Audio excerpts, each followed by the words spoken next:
ਸਤਿ ਸ੍ਰੀ ਅਕਾਲ ਜੀ। ਤਸੱਲੀਆਂ ਪ੍ਰੋਗਰਾਮ ਲੈ ਕੇ ਇੱਕ ਵਾਰ ਫਿਰ KTV ਤੁਹਾਡੀ ਸੇਵਾ ਦੇ ਵਿੱਚ ਹਾਜ਼ਰ ਹੋ ਚੁੱਕਿਆ ਹੈ ਤੇ ਤਸੱਲੀਆਂ ਦੇ ਵਿੱਚ ਤੇ ਜਿਹੜਾ ਪ੍ਰੋਗਰਾਮ ਹੁੰਦਾ ਤਾਂ ਆਪਾਂ ਸਾਰਿਆਂ ਨੂੰ ਪਤਾ ਹੈ ਕਿ ਪੰਜਾਬ ਦੀ ਸਿਆਸਤ ਦੀ ਅਕਸਰ ਗੱਲ ਕੀਤੀ ਜਾਂਦੀ ਹੈ। ਸਰਕਾਰ ਵੱਲੋਂ ਕਿੰਨੀਆਂ ਕੁ ਲੋਕਾਂ ਦੀਆਂ ਤਸੱਲੀਆਂ ਕਰਵਾਈਆਂ ਜਾ ਰਹੀਆਂ ਹਨ ਜਾਂ ਕਰਵਾਈਆਂ ਗਈਆਂ ਹਨ ਤੇ ਜਾਂ ਫਿਰ ਲੋਕ ਕਿੰਨੀਆਂ ਕੁ ਤਸੱਲੀਆਂ ਕਰਵਾਉਣਗੇ। ਤੇ ਬਿਲਕੁਲ ਜੀ, ਜਿੱਥੇ ਪਿਛਲੇ ਕਾਫੀ ਲੰਮੇ ਸਮੇਂ ਤੋਂ ਤਕਰੀਬਨ ਜੀ ਕਿਹਾ ਦੇਖਿਆ ਜਾਵੇ ਤਾਂ ਤਕਰੀਬਨ ਜੀ 10-11 ਮਹੀਨੇ ਦਾ ਟਾਈਮ ਹੋ ਚੁੱਕਿਆ ਤਸੱਲੀਆਂ ਲਗਾਤਾਰ ਤੁਹਾਡੀ ਸੇਵਾ ਦੇ ਵਿੱਚ ਹਾਜ਼ਰ ਹੋ ਰਹੀਆਂ। ਪਰ ਇਹ ਜਿਵੇਂ ਕਿ ਜਿਹੜੇ ਕਹਿੰਦੇ ਕਿ ਦਿਨ ਦੀ ਉਡੀਕ ਸੀ ਉਹ ਵੀ ਦਿਨ ਹੁਣ ਤਕਰੀਬਨ ਜੀ ਆ ਹੀ ਚੁੱਕਾ। ਇਲੈਕਸ਼ਨ ਤੋਂ ਪਹਿਲਾਂ ਯਾਨੀ ਕਿ ਵੋਟਾਂ ਤੋਂ ਪਹਿਲਾਂ ਇਹ ਆਪਣਾ ਆਖਰੀ ਤਸੱਲੀਆਂ ਪ੍ਰੋਗਰਾਮ ਹੋਵੇਗਾ ਜੀ। ਤੇ ਉਸ ਤੋਂ ਬਾਅਦ ਫਿਰ ਰਿਜ਼ਲਟ ਆਊਗਾ ਤੇ ਫਿਰ ਦੇਖਾਂਗੇ ਕਿ ਇਸ ਹਿਸਾਬ ਨਾਲ ਕੀ ਹਾਲਾਤ ਬਣਦੇ ਹਨ। ਪਰ ਉਦੋਂ ਤੱਕ ਲਈ ਅੱਜ ਆਪਾਂ ਸਾਰੇ ਪੜਚੋਲ ਕਰਾਂਗੇ ਜੀ ਸਾਰੇ ਸਾਲ ਦੀ ਕਿ ਕੀ ਹੋਇਆ ਜੀ ਹੁਣ ਤੱਕ, ਕਿਹੜੀਆਂ ਪਾਰਟੀਆਂ ਨੇ ਕਿੰਨੀਆਂ ਕੁ ਤਸੱਲੀਆਂ ਕਰਵਾਈਆਂ ਹਨ ਜਾਂ ਲੋਕ ਕਿਹੜੀਆਂ ਪਾਰਟੀਆਂ ਦੇ ਕਿੰਨੀਆਂ ਕੁ ਤਸੱਲੀਆਂ ਕਰਵਾ ਰਹੇ ਹਨ ਤੇ ਜਾਂ ਫਿਰ ਜਿਹੜੇ ਲੀਡਰ ਹਨ ਜੀ ਵਾਅਦੇ ਕਰਦੇ ਹਨ, ਚੋਣਾਂ ਵੇਲੇ ਵਾਅਦੇ ਕਰਦੇ ਹਨ, ਇਲੈਕਸ਼ਨ ਵੇਲੇ ਵਾਅਦੇ ਕਰਦੇ ਹਨ, ਉਹ ਆਪਣੇ ਵਾਅਦਿਆਂ 'ਤੇ ਕਿੰਨੇ ਕੁ ਖਰੇ ਉਤਰੇ ਹਨ ਤਾਂ ਕਿਹੜੀਆਂ ਗੱਲਾਂ ਹਨ ਜਿਹੜੀਆਂ ਸੋਸ਼ਲ ਮੀਡੀਆ 'ਤੇ ਉਹਨਾਂ ਦੀਆਂ ਮਸ਼ਹੂਰ ਹੋਈਆਂ ਤੇ ਉਹ ਚੱਲੀਆਂ ਤੇ ਜਾਂ ਫਿਰ ਉਹਨਾਂ ਨੇ ਉਹ ਸੱਚ ਕਰਕੇ ਦਿਖਾਇਆ ਜਿਹੜਾ ਕਿਹਾ ਸੀ ਉਹ ਕੀਤਾ ਗਿਆ ਜਾਂ ਉਸ ਦੇ ਬਾਰੇ ਤੇ ਉਸ ਦੇ ਉੱਤੇ ਕੋਈ ਅਮਲ ਹੋ ਸਕਿਆ। ਤੇ ਸਾਰੀਆਂ ਗੱਲਾਂ ਤੁਹਾਡੇ ਨਾਲ ਸਾਂਝੀਆਂ ਕਰਾਂਗੇ ਤੇ ਅੱਜ ਦੇ ਤਾਜ਼ਾ ਹਾਲਾਤ ਹੁਣ ਕੀ ਬਣੇ ਹੋਏ ਹਨ ਤੇ ਉਹਨਾਂ ਬਾਰੇ ਵੀ ਜ਼ਰੂਰ ਗੱਲਬਾਤ ਕਰਾਂਗੇ। ਤੇ ਬਿਲਕੁਲ ਜੀ, ਜਿੱਥੇ ਮੈਂ ਹਰਪਾਲ ਸਿੰਘ ਜੌਲ ਤੁਹਾਡੀ ਸੇਵਾ ਦੇ ਵਿੱਚ ਆਇਆ ਜੀ, ਹਾਜ਼ਰ ਹੋ ਚੁੱਕਿਆ, ਉੱਥੇ ਹੀ ਹਮੇਸ਼ਾ ਦੀ ਤਰ੍ਹਾਂ ਇਹ ਸਾਰੀਆਂ ਖਬਰਾਂ ਦਾ ਵਿਸ਼ਲੇਸ਼ਣ ਕਰਨ ਦੇ ਲਈ JS ਲਾਡੀ ਵੀ ਸਟੂਡੀਓ ਵਿੱਚ ਪਹੁੰਚ ਚੁੱਕੇ ਹਨ। ਲਾਡੀ ਜੀ ਸਤਿ ਸ੍ਰੀ ਅਕਾਲ ਤੇ ਜੀ ਆਇਆਂ ਨੂੰ ਜੀ। ਸਤਿ ਸ੍ਰੀ ਅਕਾਲ ਜੌਲ ਸਾਹਿਬ, ਜ਼ਰੂਰ ਤੁਹਾਨੂੰ ਵੀ ਤੇ ਵੇਖਣ ਵਾਲੇ ਦਰਸ਼ਕਾਂ ਨੂੰ ਨਿੱਘੀ ਪਿਆਰ ਭਰੀ ਸਤਿ ਸ੍ਰੀ ਅਕਾਲ ਜੀ ਜੌਲ ਸਾਹਿਬ। ਬਿਲਕੁਲ ਲਾਡੀ ਜੀ, ਜਿਵੇਂ ਕਿ ਮੈਂ ਦਰਸ਼ਕਾਂ ਨੂੰ ਦੱਸ ਹੀ ਚੁੱਕਿਆ ਕਿ ਹੁਣ ਜਿਹੜਾ ਕਿ ਆਖਰੀ ਪ੍ਰੋਗਰਾਮ ਆਪਣਾ ਜੀ ਇਲੈਕਸ਼ਨ ਤੋਂ ਪਹਿਲਾਂ ਜੀ, ਯਾਨੀ ਕਿ 20 ਫਰਵਰੀ ਨੂੰ ਹੁਣ ਐਤਵਾਰ ਵਾਲੇ ਦਿਨ ਵੋਟਾਂ ਪੈ ਰਹੀਆਂ ਹਨ ਤੇ ਉਸ ਤੋਂ ਪਹਿਲਾਂ ਆਪਾਂ ਹੁਣ ਸਾਰੀ ਘੋਖ ਪੜਤਾਲ ਕਰ ਲੈਂਦੇ ਹਾਂ ਕਿ ਕਿੱਥੇ ਆਪਾਂ ਖੜੇ ਜਾਂ ਕਿੱਥੇ ਕਿ ਸਿਆਸੀ ਪਾਰਟੀਆਂ ਖੜੀਆਂ ਹਨ ਜੀ।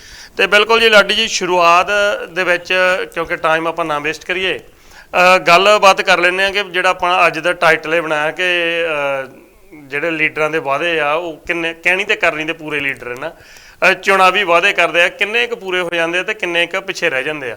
ਤੇ ਉਹ ਜਿਹੜੇ ਰਹਿ ਜਾਂਦੇ ਆ ਉਹਨਾਂ ਦਾ ਵੀ ਚੇਤਾ ਜਦੋਂ ਤਕਰੀਬਨ ਸਰਕਾਰ ਦੇ ਹੁਣ ਅੱਗੇ ਤਾਂ ਕਹਿ ਲਓ ਜੀ ਆਖਰੀ ਸਾਲ ਦੇ ਵਿੱਚ ਵਾਅਦੇ ਪੂਰੇ ਹੋ ਜਾਂਦੇ ਸੀ, ਹੁਣ ਤਾਂ 4.5 ਸਾਲ ਸਰਕਾਰ ਚਲਾ ਕੇ ਵੀ ਵਾਅਦੇ ਨਹੀਂ ਪੂਰੇ ਹੋ ਸਕੇ ਤੇ ਚੀਫ ਮਿਨਿਸਟਰ ਨੂੰ ਚੇਂਜ ਕਰਨਾ ਪੈ ਗਿਆ ਜੀ। ਮੌਜੂਦਾ ਸਰਕਾਰ ਦੀ ਜੇਕਰ ਗੱਲ ਕਰ ਲਈਏ ਤਾਂ ਉਸ ਤੋਂ ਬਾਅਦ ਪਿਛਲੀਆਂ ਸਰਕਾਰਾਂ ਦੀ ਕਾਰਗੁਜ਼ਾਰੀ ਜਾਂ ਫਿਰ ਆਉਣ ਵਾਲੀਆਂ ਸਰਕਾਰਾਂ ਦੀ ਕਾਰਗੁਜ਼ਾਰੀ ਜਾਂ ਫਿਰ ਜਿਹੜੀਆਂ ਸਿਆਸੀ ਪਾਰਟੀਆਂ ਹਨ ਉਹ ਕਿਹੜਾ ਸਟੈਂਡ ਹੈ ਉਹਨਾਂ ਦਾ, ਕਿੱਥੇ ਖੜੀਆਂ ਹਨ, ਉਹਨਾਂ ਦੀ ਕਾਰਗੁਜ਼ਾਰੀ ਦੇ ਵਿੱਚ ਵੀ ਗੱਲ ਕਰਾਂਗੇ।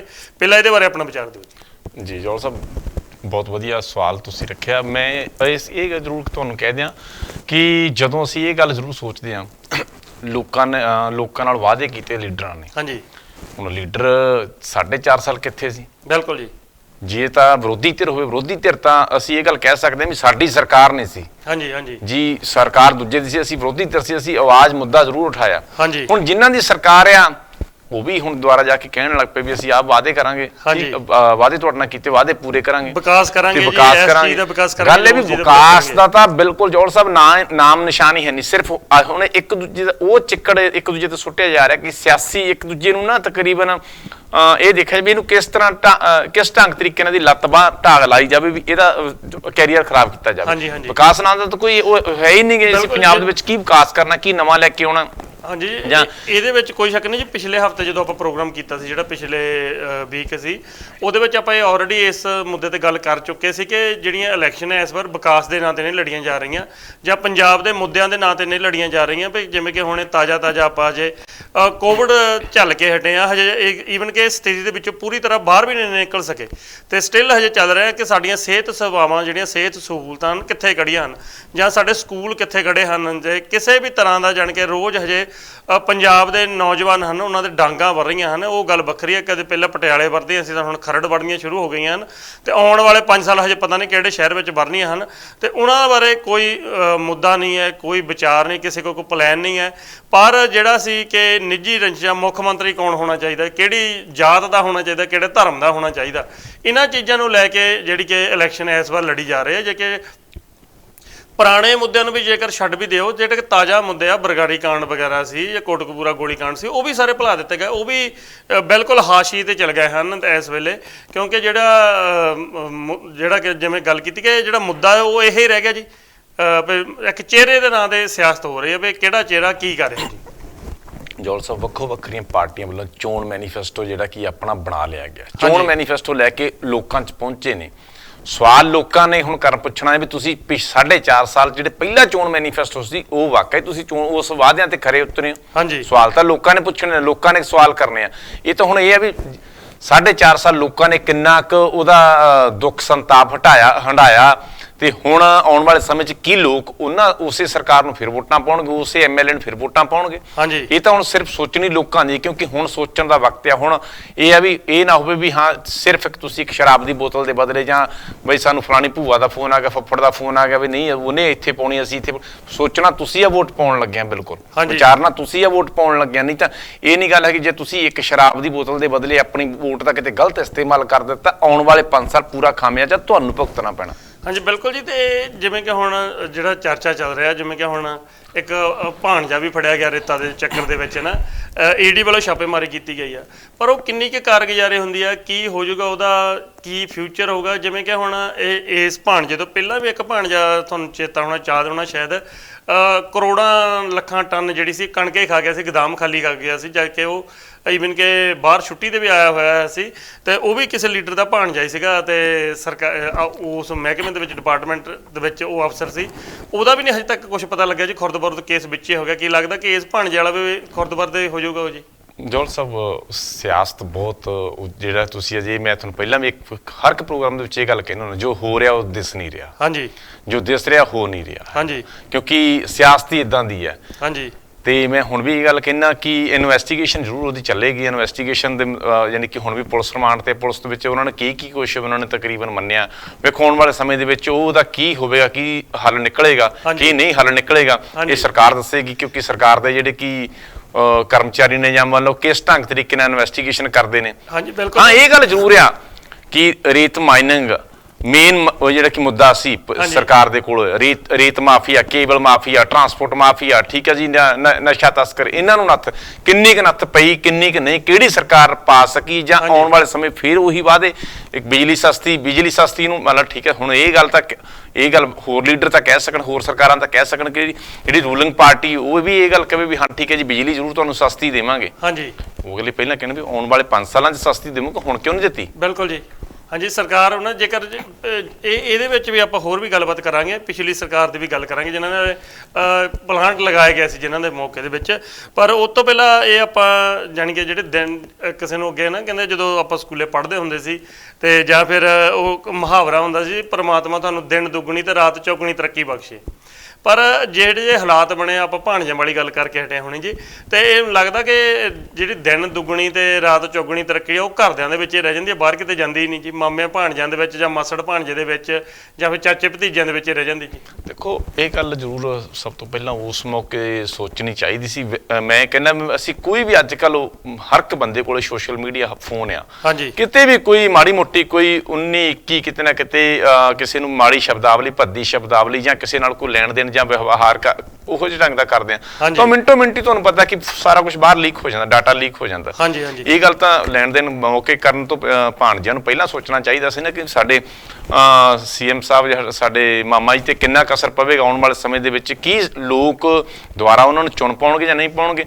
ਕਿਉਂ ਗੱਲ ਇਹ ਹੈ ਜੌਲ ਸਾਹਿਬ, ਪੈਸਾ ਜਿਹੜਾ ਕਿ ਜੋ ਮਰਜ਼ੀ ਹੈ, ਹਾਂਜੀ ਠੀਕ ਆ, ਕਿੰਨਾ ਬਰਾਮਦ ਹੋਇਆ ਜਾਂ ਕਿੰਨਾ ਉਹਦੀ ਹੁਣ ਇਨਵੈਸਟੀਗੇਸ਼ਨ ਚੱਲ ਰਹੀ ਹੈ, ਜਾਂ ਕੀ ਹੋਵੇਗਾ ਆਉਣ ਵਾਲੇ ਸਮੇਂ ਦੇ ਵਿੱਚ, ਸਾਰਾ ਕੁਝ ਬਾਹਰ ਬਿਲਕੁਲ ਜ਼ਰੂਰ ਆ ਜਾਏਗਾ। ਬਿਲਕੁਲ ਜੀ। ਤੇ ਆਪਾਂ ਅਗਲੇ ਪਾਸੇ ਜਾਣ ਤੋਂ ਪਹਿਲਾਂ, ਅਗਲੀ ਪੜਚੋਲ ਤੇ ਜਾਣ ਤੋਂ ਪਹਿਲਾਂ ਇੱਕ ਗੱਲ ਦਰਸ਼ਕਾਂ ਨਾਲ ਸਾਂਝੀ ਕਰਦੇ ਕਿ ਜਿਹੜਾ ਇਹ ਰੇਤ ਮਾਫੀਆ ਵਾਲਾ ਕੰਮ ਚੱਲਿਆ ਜੀ, ਇੱਕ ਇੰਡੀਆ ਟੂਡੇ ਨੇ ਜਿਹੜੀ ਜੀ ਰਿਪੋਰਟ ਛਾਪੀ ਆ, ਉਸ ਦੇ ਮੁਤਾਬਕ ਉਹਨੇ ਜਦੋਂ ਪਿੰਡਾਂ ਦੇ ਵਿੱਚ ਜਾ ਕੇ ਦੌਰਾ ਕੀਤਾ ਤਾਂ ਉਹ ਦੇਖਿਆ ਕਿ ਕਿੰਨਾ ਪੱਟ ਕੇ ਜਿਹੜਾ ਸੀ ਉਹ ਢੋ ਦਿੱਤਾ ਗਿਆ ਸ਼ਹਿਰਾਂ ਨੂੰ, ਰੇਤ ਤਾਂ ਪੱਟ ਕੇ। ਯਾਨੀ ਕਿ ਕਹਿਣ ਦਾ ਮਤਲਬ, ਜੇਕਰ ਕਹਿੰਦੇ ਕਿ ਹੁਣ ਹੜ੍ਹ ਆ ਜਾਣ ਨਾ ਪੰਜਾਬ ਦੇ ਵਿੱਚ, ਇਸ ਵੇਲੇ ਹੜ੍ਹ ਜਾਣ, ਤਾਂ ਬਹੁਤ ਪਿੰਡ ਇਹ ਜਿਹੜੇ ਉਹ ਜਾਣੀ ਕਿ ਉਹ ਕਹਿੰਦੇ ਨੇ ਉਹ ਗਰਕ ਜਾਂਦੇ ਵਿੱਚ ਨੂੰ, ਤੇ ਮਿੱਟੀ ਖਿਸਕ ਜਾਂਦੀ ਨਾ, ਇਸ ਤਰ੍ਹਾਂ ਲੈਂਡਸਕੇਪ ਹੋ ਕੇ ਉਹ ਪਿੰਡਾਂ ਦੇ ਪਿੰਡ ਰੁੜ ਸਕਦੇ ਆ। ਇਹੋ ਜਿਹੇ ਹਾਲਾਤ ਬਣਾ ਦਿੱਤੇ ਗਏ ਹਨ ਲੀਡਰਾਂ ਵੱਲੋਂ, ਕਿਉਂਕਿ ਮਸ਼ੀਨਾਂ ਦੇ ਨਾਲ ਜਿਹੜੀ ਆ ਰੇਤਾ ਕੱਢੀ ਜਾ ਰਹੀ ਹੈ, ਬੜੇ ਜ਼ੋਰਾਂ ਸ਼ੋਰਾਂ ਦੇ ਨਾਲ ਕੱਢੀ ਜਾ ਰਹੀ ਆ। ਤੇ ਇਸ ਕਰਕੇ ਇਹ ਵੀ ਬੜਾ ਕਹਿੰਦੇ ਕਿ ਗੰਭੀਰ ਮਸਲਾ ਬਣਿਆ ਹੋਇਆ। ਪਰ ਅਗੇਨ ਗੱਲ ਉੱਥੇ ਆ ਜਾਂਦੀ ਹੈ ਜੀ ਦੁਬਾਰਾ ਫਿਰ, ਕਿ ਜਿਹੜਾ ਸਰਕਾਰਾਂ ਕੋਲ ਕੋਈ ਪਲਾਨ ਨਹੀਂ ਹੈ ਕਿ ਕਿਸ ਤਰ੍ਹਾਂ ਕਿਸ ਚੀਜ਼ ਨੂੰ ਰੋਕਣਾ ਜਾਂ ਕਿਸ ਤਰ੍ਹਾਂ ਲੋਕਾਂ ਨੂੰ ਜਿਹੜੀ ਕਿ ਸਹੂਲਤ ਮਿਲਣੀ ਚਾਹੀਦੀ ਹੈ। ਤੇ ਪਰ ਉਹ ਗੱਲ ਵੱਖਰੀ ਆ ਜੀ, ਮੌਕੇ ਤੇ ਕਿਸੇ ਕੋਈ ਮੁੱਖ ਮੰਤਰੀ ਸੀ ਜੀ, ਖੱਡਾਂ ਦਾ ਹੈਲੀਕਾਪਟਰ ਦੇ ਨਾਲ ਜਹਾਜ਼ ਦੇ ਨਾਲ ਉੱਪਰ ਦੀ ਦੌਰਾ ਕਰ ਲੈ ਕੇ ਦੇਖ ਲੈਂਦਾ ਸੀ ਕਿ ਕਿੱਥੇ ਮਾਈਨਿੰਗ ਹੋ ਰਹੀ ਆ। ਤੇ ਕੋਈ ਉਸ ਤੋਂ ਬਾਅਦ ਵਾਲੇ ਮੁੱਖ ਮੰਤਰੀ ਸਾਹਿਬ ਖੁਦ ਉੱਥੇ ਜਾ ਕੇ ਸੌਹਾਂ ਖਿਲਾ ਰਿਹਾ ਕਿ ਹਾਂ ਬਈ ਰੇਤਾ ਤੈਨੂੰ ਕਿੰਨੇ ਨੂੰ ਮਿਲ ਰਹੀ ਆ, 5 ਰੁਪਏ ਨੂੰ ਮਿਲ ਰਹੀ ਹੈ, ਕਿੰਨੇ ਨੂੰ ਮਿਲ ਰਹੀ ਆ। ਪਰ ਅਸਲ ਸੱਚਾਈ ਜਿਹੜੀ ਆ ਉਹ ਜਦੋਂ ਗਰਾਊਂਡ ਲੈਵਲ ਤੇ ਆਪਾਂ ਜਾਂਦੇ ਆ ਤਾਂ ਫਿਰ ਪਤਾ ਲੱਗਦਾ ਕਿ ਅਸਲ ਸੱਚਾਈ ਕੁਝ ਹੋ ਰਹੀ ਆ। ਜੇਕਰ 5 ਰੁਪਏ ਦੇ ਵਿੱਚ ਰੇਤਾ ਮਿਲ ਰਿਹਾ, ਸਾਰਿਆਂ ਨੂੰ ਮਿਲ ਰਿਹਾ, ਫਿਰ ਇੰਨੀ ਮੋਟੀ ਰਕਮ ਭਾਣਜੇ ਦੇ ਘਰੋਂ ਵੀ ਫੜ ਹੋਣੀ ਔਖੀ ਹੋ ਜਾਂਦੀ ਸੀ। ਜੋਲ ਸਾਹਿਬ, ਮੈਂ ਤੁਹਾਨੂੰ ਪਹਿਲਾਂ ਕਿਹਾ ਇਨਵੈਸਟੀਗੇਸ਼ਨ ਚੱਲ ਰਹੀ ਹੈ, ਕੁਛ ਹੋਵੇਗਾ, ਹਾਂਜੀ, ਸਾਹਮਣੇ ਸਾਹਮਣੇ ਕੁਛ ਆਵੇਗਾ, ਕਈ ਇਦਾਂ ਦੀ ਵੀ ਤੁਹਾਨੂੰ ਦੱਸਦਾ, ਮੀਡੀਆ ਵੀ ਕਈ ਵਾਰੀ ਵਧਾ ਚੜਾ ਕੇ ਗੱਲ ਦਾ ਵਿਖਾ ਦਿੰਦਾ ਨਾ। ਹਾਂਜੀ, ਮੈਂ ਪਹਿਲਾਂ ਵੀ ਕਿਹਾ, ਵੇਖੋ ਕਿਸਾਨੀ ਅੰਦੋਲਨ ਦੇ ਵਿੱਚ ਬਹੁਤ ਮੀਡੀਆ ਜਿਹੜੇ ਕਿ ਜਿਨ੍ਹਾਂ ਨੇ ਕਿਸ ਭਾਰਤ ਦੇ ਵਿੱਚ ਕਿਤੇ ਸੂਈ ਡਿੱਗ ਪਵੇ ਉਹਨੂੰ ਵਾਰ-ਵਾਰ ਜ਼ੂਮ ਕਰ ਦਿਖਾਉਣਗੇ ਜੀ। ਹਾਂਜੀ, ਹਾਂਜੀ, ਕਿਸਾਨੀ ਅੰਦੋਲਨ ਉਹਨਾਂ ਨੂੰ ਦੱਸਿਆ ਹੀ ਹੈ ਨਹੀਂਗਾ। ਬਿਲਕੁਲ ਜੀ, ਪੂਰੇ ਵਰਲਡ ਦੇ ਮੀਡੀਆ ਨੂੰ, ਪੂਰੇ ਵਰਲਡ ਦੇ ਲੋਕਾਂ ਨੂੰ ਦੱਸਿਆ, ਉਹਨਾਂ ਨੂੰ ਕਿਉਂ ਨਹੀਂ ਦੱਸਿਆ ਕਿਸਾਨੀ ਅੰਦੋਲਨ? ਹਾਂਜੀ, ਤੇ ਬਿਲਕੁਲ ਜੀ, ਇਹਦੇ ਨਾਲ ਹੀ ਜਿੱਦਾਂ ਇਹਨਾਂ ਦਿਨਾਂ ਦੀ ਗੱਲ ਕੀਤੀ ਜਾਵੇ ਵੀ ਜਿਵੇਂ ਕਿ ਹੁਣ 14 ਫਰਵਰੀ ਨੂੰ ਜਿਹੜਾ ਸੀ ਪੁਲਵਾਮਾ ਅਟੈਕ ਵੀ ਸ਼ਾਇਦ 14 ਫਰਵਰੀ ਵਾਲੇ ਦਿਨ ਹੋਇਆ ਸੀ, ਤੇ ਉਹ ਵੀ ਜੀ ਕਿਸੇ ਦਾ ਹੁਣ ਯਾਦ ਚਿੱਤੇ ਨਹੀਂ ਰਹਿ ਗਿਆ, ਭੁੱਲ ਗਿਆ ਸਾਰਾ ਕੁਝ ਕਿੱਥੇ ਚਲ ਗਿਆ। ਹੋਰ ਬਹੁਤ ਮੁੱਦੇ ਆ ਜਿਹੜੇ ਸਾਰੇ ਦੇ ਸਾਰੇ ਭੁੱਲ ਗਏ ਵੋਟਾਂ ਦੇ ਨਾਲ। ਹੁਣ ਨਵੇਂ ਕਹਿੰਦੇ ਕਿ ਜਿਹੜਾ ਨਵਾਂ ਕੰਮ ਆਉਂਦਾ ਉਹ ਸਾਰਿਆਂ ਨੂੰ ਚਾਅ ਆਉਂਦਾ ਨਵੀਆਂ ਚੀਜ਼ਾਂ ਦਾ। ਉਹ ਪੁਰਾਣੇ ਲੋਕ ਇਹ ਨਹੀਂ ਚਾਹੁੰਦੇ ਕਿ ਮੁੱਦੇ ਠਾਲੇ ਜਾਣ, ਤਾਂ ਲੀਡਰਾਂ ਨੇ ਫਿਰ ਕੀ ਠਾਲਣੇ ਜੀ? ਵੇਖੋ ਚੋਣਾਂ ਦੇ ਲਾਗੇ ਬਹੁਤ ਕੁਝ ਚੌਲ ਸਾਹਿਬ ਹੋ ਸਕਦਾ ਆ। ਹਾਂਜੀ, ਚੋਣਾਂ ਦੇ ਲਾਗੇ ਬਾਬਾ ਰਾਮ ਰਹੀਮ ਉਹ ਵੀ 21 ਦਿਨਾਂ ਲਈ ਪਰੋਲ ਤੇ। ਹਾਂਜੀ, ਚੋਣਾਂ ਦੇ ਲਾਗੇ ਲੀਡਰ ਵੀ ਚੋਰੀ ਛੁਪੇ ਕਈ ਦੀ ਡੇਰਿਆਂ ਦੇ ਵਿੱਚ ਗਏ ਜਾਂ ਜਾਣਗੇ, ਜਾਂ ਲੀਡਰ ਉੱਥੇ ਵੀ ਜਾਣਗੇ ਵੋਟਾਂ ਦੇ ਲਈ ਜਿੱਥੇ ਕਿ ਅਜੇ ਤੱਕ ਲੀਡਰ ਪੌਣੇ 5 ਸਾਲ 4 ਸਾਲ ਗਏ ਹੀ ਨਹੀਂ ਗਏ। ਹਾਂਜੀ, ਹਾਲਾਂਕਿ ਜਾਣ ਦਾ ਫਰਜ਼ ਉਦੋਂ ਸੀ, ਔਖੇ ਸੌਖੇ ਟਾਈਮ ਸਾਰ ਲੈਣ ਦਾ ਸੀ। ਠੀਕ ਹੈ ਵੀ ਤੁਹਾਡੇ ਕੋਲ ਕੀ ਜਿਨ੍ਹਾਂ ਦਾ ਨਾਂ ਨਹੀਂ ਪਤਾ, ਨਹੀਂ ਸਰਨਾਮਾ ਨਹੀਂ, ਭਾਰਤ ਦੇ ਵਿੱਚ ਇਦਾਂ ਦੇ ਵੀ ਬਹੁਤ ਲੋਕ ਨੇ। ਹਾਂਜੀ, ਹਾਂਜੀ, ਉਹਨਾਂ ਲੋਕਾਂ ਦੀ ਉਹਨਾਂ ਦਾ ਸਾਰ ਲੈਣ ਦਾ ਹੁਣ ਲੀਡਰ ਉਹਨਾਂ ਦੇ ਘਰੇ ਵੀ ਜਾਣਗੇ। ਹਾਂਜੀ, ਪਿੱਛੇ ਤੁਸੀਂ ਵੇਖਿਆ ਨਹੀਂ ਹੈਗਾ, ਬਹੁਤ ਲੀਡਰ ਜਿਹੜੇ ਕਿ ਕਿਸੇ ਦੇ ਘਰ ਜਾ ਕੇ ਵੀ ਸੌਂ ਜਾਂਦੇ ਨੇ, ਰਾਤ ਉੱਥੇ ਰੋਟੀ ਵੀ ਖਾਂਦੇ ਨੇ, ਪਾਣੀ ਵੀ ਪੀਂਦੇ ਨੇ। ਪਰ 4.5 ਸਾਲ ਪੌਣੇ 5 ਸਾਲ ਉਹਨਾਂ ਨੂੰ ਕਿਉਂ ਨਹੀਂ ਚੇਤੇ ਆਉਂਦਾ ਹੈਗਾ? 4.5 ਸਾਲ ਕਿੱਥੇ ਰਹਿੰਦੇ ਨੇ ਉਹ ਲੀਡਰ? ਪਰ ਇਹ ਲੋਕ ਹੁਣ ਜਾਗਰੂਕ ਹੋਣ, ਲੋਕ ਸਵਾਲ ਜਵਾਬ ਕਰਨ। ਲੋਕ ਕਿਉਂ ਨਹੀਂ ਕਰ ਰਹੇ ਸਵਾਲ ਜਵਾਬ? ਹਾਂਜੀ, ਸਵਾਲ ਜਵਾਬ ਤੋਂ ਹੀ ਗੱਲ ਮੈਨੂੰ ਵੈਸੇ ਨਾਲ ਇੱਕ ਹੋਰ ਗੱਲ ਚੇਤੇ ਆ ਗਈ ਸੀ ਨਾਲ ਲੱਗਦੀ, ਕਿਉਂਕਿ ਜਿਹੜੀ ਅੱਜ ਦੇ ਤਾਜ਼ਾ ਮਾਹੌਲ ਜਿਹੜਾ ਚੱਲ ਰਿਹਾ ਜੀ, ਪੰਜਾਬ ਦੇ ਵਿੱਚ ਮੰਤਰੀ ਰਹੇ ਜੀ ਜਿਹੜੇ ਪਹਿਲਾਂ ਕੈਪਟਨ ਸਰਕਾਰ ਦੇ ਵੇਲੇ ਵੀ ਸਨ ਤੇ ਹਜੇ ਵੀ ਮੰਤਰੀ ਸਾਧੂ ਸਿੰਘ ਧਰਮਸਰੋਤ ਹੋਣੀ। ਉਹ ਹੁਣ ਜਦੋਂ ਲੋਕਾਂ ਦੇ ਵਿੱਚ ਵਿਚਰ ਰਿਹਾ, ਪਹਿਲਾਂ ਤਾਂ ਚਲੋ ਹਰ ਇੱਕ ਮੰਤਰੀ ਕੋਈ ਵੀ ਹੈ, ਐਮਐਲਏ, ਕੋਈ ਜਿਸ ਨੂੰ ਵੀ ਸਰਕਾਰੀ ਅਹੁਦਾ ਮਿਲ ਜਾਂਦਾ ਨਾ, ਉਹ ਦੁਬਾਰਾ ਲੋਕਾਂ ਨੂੰ ਲੱਭਦਾ ਨਹੀਂ। ਜਿਵੇਂ ਤੁਸੀਂ ਗੱਲ ਕੀਤੀ ਕਿ ਮੁੜ ਕੇ 4.5 ਸਾਲ ਬਾਅਦ ਉਹਨੂੰ ਚੇਤਾ ਆਉਂਦਾ ਵੀ ਫਲਾਨਾ ਵੀ ਪਿੰਡ ਹੈਗਾ ਨਾ। ਤੇ ਇਸ ਤਰ੍ਹਾਂ ਉਹ ਸਾਧੂ ਸਿੰਘ ਧਰਮਸਰੋਤ ਹੋਣੀ ਕਿਤੇ ਪ੍ਰਚਾਰ ਕਰਨ ਜਾਂਦੇ ਆਪਣੇ ਹਲਕੇ ਦੇ ਵਿੱਚ ਜੀ। ਹੁਣ ਤਾਜ਼ੀ ਘਟਨਾ ਪਿਛਲੇ ਹਫ਼ਤੇ ਦੀ ਜੀ, ਤੇ ਉੱਥੇ ਇੱਕ ਨੌਜਵਾਨ ਸਵਾਲ ਕਰ ਦਿੰਦਾ ਉਹਨਾਂ ਨੂੰ ਜੀ, ਤੇ ਉਹਨੂੰ ਨਾਲ ਲੈ ਕੇ ਬਿਠਾ ਲੈਂਦੇ ਵੀ ਤੂੰ ਇੱਥੇ ਆ ਕੇ ਸਵਾਲ ਕਰ ਲਾ ਨਾ। ਇਹ ਮੈਂ ਐਗਜ਼ਾਮਪਲ ਦੇ ਰਿਹਾ ਕਿ ਪਰ ਇਹੋ ਜਿਹੀਆਂ ਘਟਨਾਵਾਂ ਬਹੁਤ ਹੋਈਆਂ। ਇੱਕ ਥਾਂ ਕਿ ਇੱਕ ਬਜ਼ੁਰਗ ਵੀ ਸਵਾਲ ਕਰਨ ਗਿਆ ਤੇ ਉਸ ਦੀ ਵੀ ਵੀਡੀਓ ਕਾਫੀ ਵਾਇਰਲ ਹੋ ਰਹੀ ਆ, ਤੇ ਉਹ ਆਪਾਂ ਦਿਖਾ ਨਹੀਂ ਸਕਦੇ ਕਿਉਂਕਿ ਗਾਲਾਂ ਕੱਢਣੀਆਂ, ਸ਼ਰੇਆਮ ਗਾਲਾਂ ਕੱਢਣੀਆਂ ਹੋ ਜਾਣੀਆਂ ਜੀ। ਪਰ ਜਿਹੜਾ ਸਾਧੂ ਸਿੰਘ ਧਰਮਸਰੋਤ ਹੋਣ ਵਾਲਾ ਮਸਲਾ ਮੈਂ ਤੁਹਾਨੂੰ ਦੱਸਦਾ ਕਿ ਉਹ ਜਦੋਂ ਲੜਕੇ ਨੂੰ ਨਾਲ ਬਿਠਾ ਲਿਆ ਜਾਂਦਾ ਵੀ ਤੂੰ ਇੱਥੇ ਆ ਕੇ ਬੈਠ ਕੇ ਗੱਲ ਕਰ ਲਾ ਜੀ, ਤਾਂ ਉਹਨੇ ਸਿੱਧੀ ਸਪਸ਼ਟ ਗੱਲ ਕਰ ਦਿੱਤੀ ਵੀ ਇੰਨੇ ਕੁ ਸਾਲ ਮੈਨੂੰ ਹੋਏ ਆ, ਇੰਨੀ ਕੁ ਮੇਰੀ ਉਮਰ ਆ, ਇੰਨੀ ਕੁ ਮੇਰੇ ਵੋਟ ਬਣੇ ਨੂੰ ਹੋ ਗਿਆ, ਇੰਨੀਆਂ ਸਾਡੀਆਂ ਵੋਟਾਂ ਜੀ, ਵੀ ਤੁਸੀਂ ਦੱਸੋ ਜਿਹੜਾ ਕੰਮ ਕਿਹਾ ਸੀ ਉਹ ਕੀਤਾ ਕਿ ਨਹੀਂ ਕੀਤਾ। ਤੇ ਜਦੋਂ ਸਾਧੂ ਸਿੰਘ ਧਰਮਸਰੋਤ ਉਹਨਾਂ ਨੂੰ ਕੋਈ ਜਵਾਬ ਨਹੀਂ ਆਉਂਦਾ ਤਾਂ ਉੱਠ ਕੇ ਉਹਨਾਂ ਨਾਲ ਹੀ ਖੜ ਕੇ ਜੇ ਆਮ ਆਦਮੀ ਪਾਰਟੀ ਜਿੰਦਾਬਾਦ ਜਾਣ ਕੇ ਜਾਂ ਕਿਸੇ ਹੋਰ ਪਾਰਟੀ ਦੇ ਨਾਅਰੇ ਲਾਉਣੇ ਸ਼ੁਰੂ ਕਰ ਦਿੰਦਾ। ਮੋਹਰੇ ਜਿਹੜੇ ਲੋਕ ਬੈਠੇ ਆ ਉਹ ਵੀ ਅੱਧੇ ਕੁ ਮੁਰਦਾਬਾਦ, ਅੱਧੇ ਕੁ ਜਿੰਦਾਬਾਦ, ਰਲਮਾ ਮਿਲਮਾ ਜਿਹਾ ਕੰਮ ਹੋ ਜਾਂਦਾ। ਤੇ ਜਿਹੜੇ ਲੋਕਾਂ ਨੂੰ ਸਵਾਲ ਪੁੱਛਣੇ ਆ ਬਿਲਕੁਲ ਪੁੱਛਣੇ ਚਾਹੀਦੇ ਆ, ਕਿਉਂਕਿ ਜੇਕਰ ਸਵਾਲ ਪੁੱਛਾਂਗੇ ਤਾਂ ਫਿਰ ਹੀ ਲੀਡਰ ਜਵਾਬਦੇਹ ਹੋਵੇਗਾ ਨਾ। ਜੇਕਰ ਪਹਿਲਾਂ ਵਾਂਗੂ ਹੀ ਬਸ ਜੀ ਉੱਥੇ ਅੰਮ੍ਰਿਤਸਰ ਜਾ ਕੇ ਕੁਝ ਹੋਰ ਬਿਆਨ ਦੇਤਾ, ਜਲੰਧਰ ਜਾ ਕੇ ਕੁਝ ਹੋਰ ਬਿਆਨ ਦੇਤਾ, ਤੇ ਜਾਂ ਚੰਡੀਗੜ੍ਹ ਜਾ ਕੇ ਕੁਝ ਹੋਰ ਬਿਆਨ ਦੇ ਦਿੱਤਾ, ਉਹ ਤਾਂ ਹੁਣ ਜ਼ਮਾਨਾ ਗਿਆ ਨਾ। ਜੋਲ ਸਾਹਿਬ, ਤੁਹਾਡੀ ਗੱਲ ਬਿਲਕੁਲ ਸੱਚ ਹੈ। ਜਾਂ ਤਾਂ ਪੰਜਾਬ ਦੇ ਵਿੱਚ ਜਾਂ ਭਾਰਤ ਦੇ ਵਿੱਚ ਤੁਸੀਂ ਇਹ ਕਹਿਣਾ ਬੰਦ ਕਰੋ ਕਿ ਇਹ ਡੈਮੋਕ੍ਰੇਸੀ ਹੈ, ਹਾਂਜੀ, ਜਾਂ ਤਾਂ ਫਿਰ ਡਿਕਟੇਟਰਸ਼ਿਪ ਲਾਗੂ ਕਰ ਦਿਓ ਵੀ ਵਾਕਈ ਡਿਕਟੇਟਰਸ਼ਿਪ ਆ। ਹਾਂਜੀ, ਜੇ ਤੁਹਾਡੀ ਡੈਮੋਕ੍ਰੇਸੀ ਹੈ ਤਾਂ ਬਿਲਕੁਲ ਲੋਕ ਸਵਾਲ ਜਵਾਬ ਪੁੱਛ ਸਕਦੇ ਨੇ ਲੋਕਾਂ ਨੂੰ ਹੱਕ ਆ ਰਾਈਟ ਹੈ ਤੁਸੀਂ ਉਹਨਾਂ ਦੇ ਸਵਾਲਾਂ ਦੇ ਜੇ ਤੁਸੀਂ ਰਾਈਟ ਹੋ ਸੱਚੇ ਹੋ ਜਾਂ ਬਿਲਕੁਲ ਤੁਸੀਂ ਲੋਕਾਂ ਲਈ ਕੁਛ ਨਾ ਕੁਛ ਕੀਤਾ 4.5 ਸਾਲ ਫਿਰ ਤੁਸੀਂ ਜਵਾਬ ਦਿਓ ਕੋਈ ਨਾ ਕੋਈ ਲੋਕਾਂ ਨੂੰ ਵੀ ਹਾਂ ਭਾਈ ਅਸੀਂ ਤੁਹਾਡੇ ਲਈ ਆ ਕੀਤਾ ਫਿਰ ਤੁਸੀਂ ਭੱਜ ਕਿਉਂ ਰਹੇ ਹੋ ਜੇ ਭੱਜੂ ਉਹ ਬੰਦਾ ਜਿਹੜਾ ਕਿ ਵਾਕਈ ਕੁਛ ਨਾ ਕੁਛ ਕੀਤਾ ਹੀ ਨਾ ਹੋਵੇ ਜਿਹੜਾ ਝੂਠਾ ਹੋਵੇ ਇਹ ਬਿਲਕੁਲ ਜੀ ਇਹ ਪਰ ਜਿਹੜੇ ਲੋਕ ਆ ਨਾ ਇਹ ਪਤਾ ਨਹੀਂ ਕੀ ਚੱਕੀ ਫਿਰਦੇ ਦਿਮਾਗ ਦੇ ਵਿੱਚ ਕਿਹੜੀ ਚੀਜ਼ ਲੋਕਾਂ ਦੇ ਕਿੰਨਾ ਕਿ ਜਿਹੜਾ ਪਾਰਟੀ ਦਾ ਰੰਗ ਆ ਉਹ ਪਤਾ ਨਹੀਂ ਕਿਹੜੀ ਦਵਾਈ ਆ ਜਿਹੜੀ ਇੰਨੀ ਕੁ ਘੋਲ ਕੇ ਪਿਲਾ ਦਿੱਤੀ ਗਈ ਹੈ ਪੱਕੇ ਭਗਤ ਹੋਏ ਪਏ ਹਨ ਪਾਰਟੀ ਦੇ ਉੱਤੋਂ ਕੁਝ ਨਹੀਂ ਸੋਚਦੇ ਹੋਰ ਉਹਨਾਂ ਦੇ ਦਿਮਾਗ ਦੇ ਵਿੱਚ ਕੋਈ ਚੀਜ਼ ਨਹੀਂ ਜਾਂਦੀ ਸਿਰਫ ਆਪਣੀ ਪਾਰਟੀ ਪ੍ਰਤੀ ਇੰਨੇ ਕੁ ਵਫਾਦਾਰ ਹੈ ਵੀ ਕੋਈ ਗੱਲ ਕਰਨੀ ਨਹੀਂ ਜਦ ਕਿ ਪਤਾ ਵੀ ਆ ਕਿ ਲੀਡਰ ਨੇ ਵੋਟਾਂ ਲੈ ਕੇ ਚੱਲ ਜਾਣਾ ਮੁੜ ਕੇ ਤੁਹਾਡੀ ਕਿਸੇ ਨੇ ਬਾਹ ਨਹੀਂ ਪੁੱਛਣੀ ਬਾਤ ਨਹੀਂ ਪੁੱਛਣੀ ਕਿਸੇ ਨੇ ਤੁਹਾਡੀ ਬਾਹ ਨਹੀਂ ਫੜਨੀ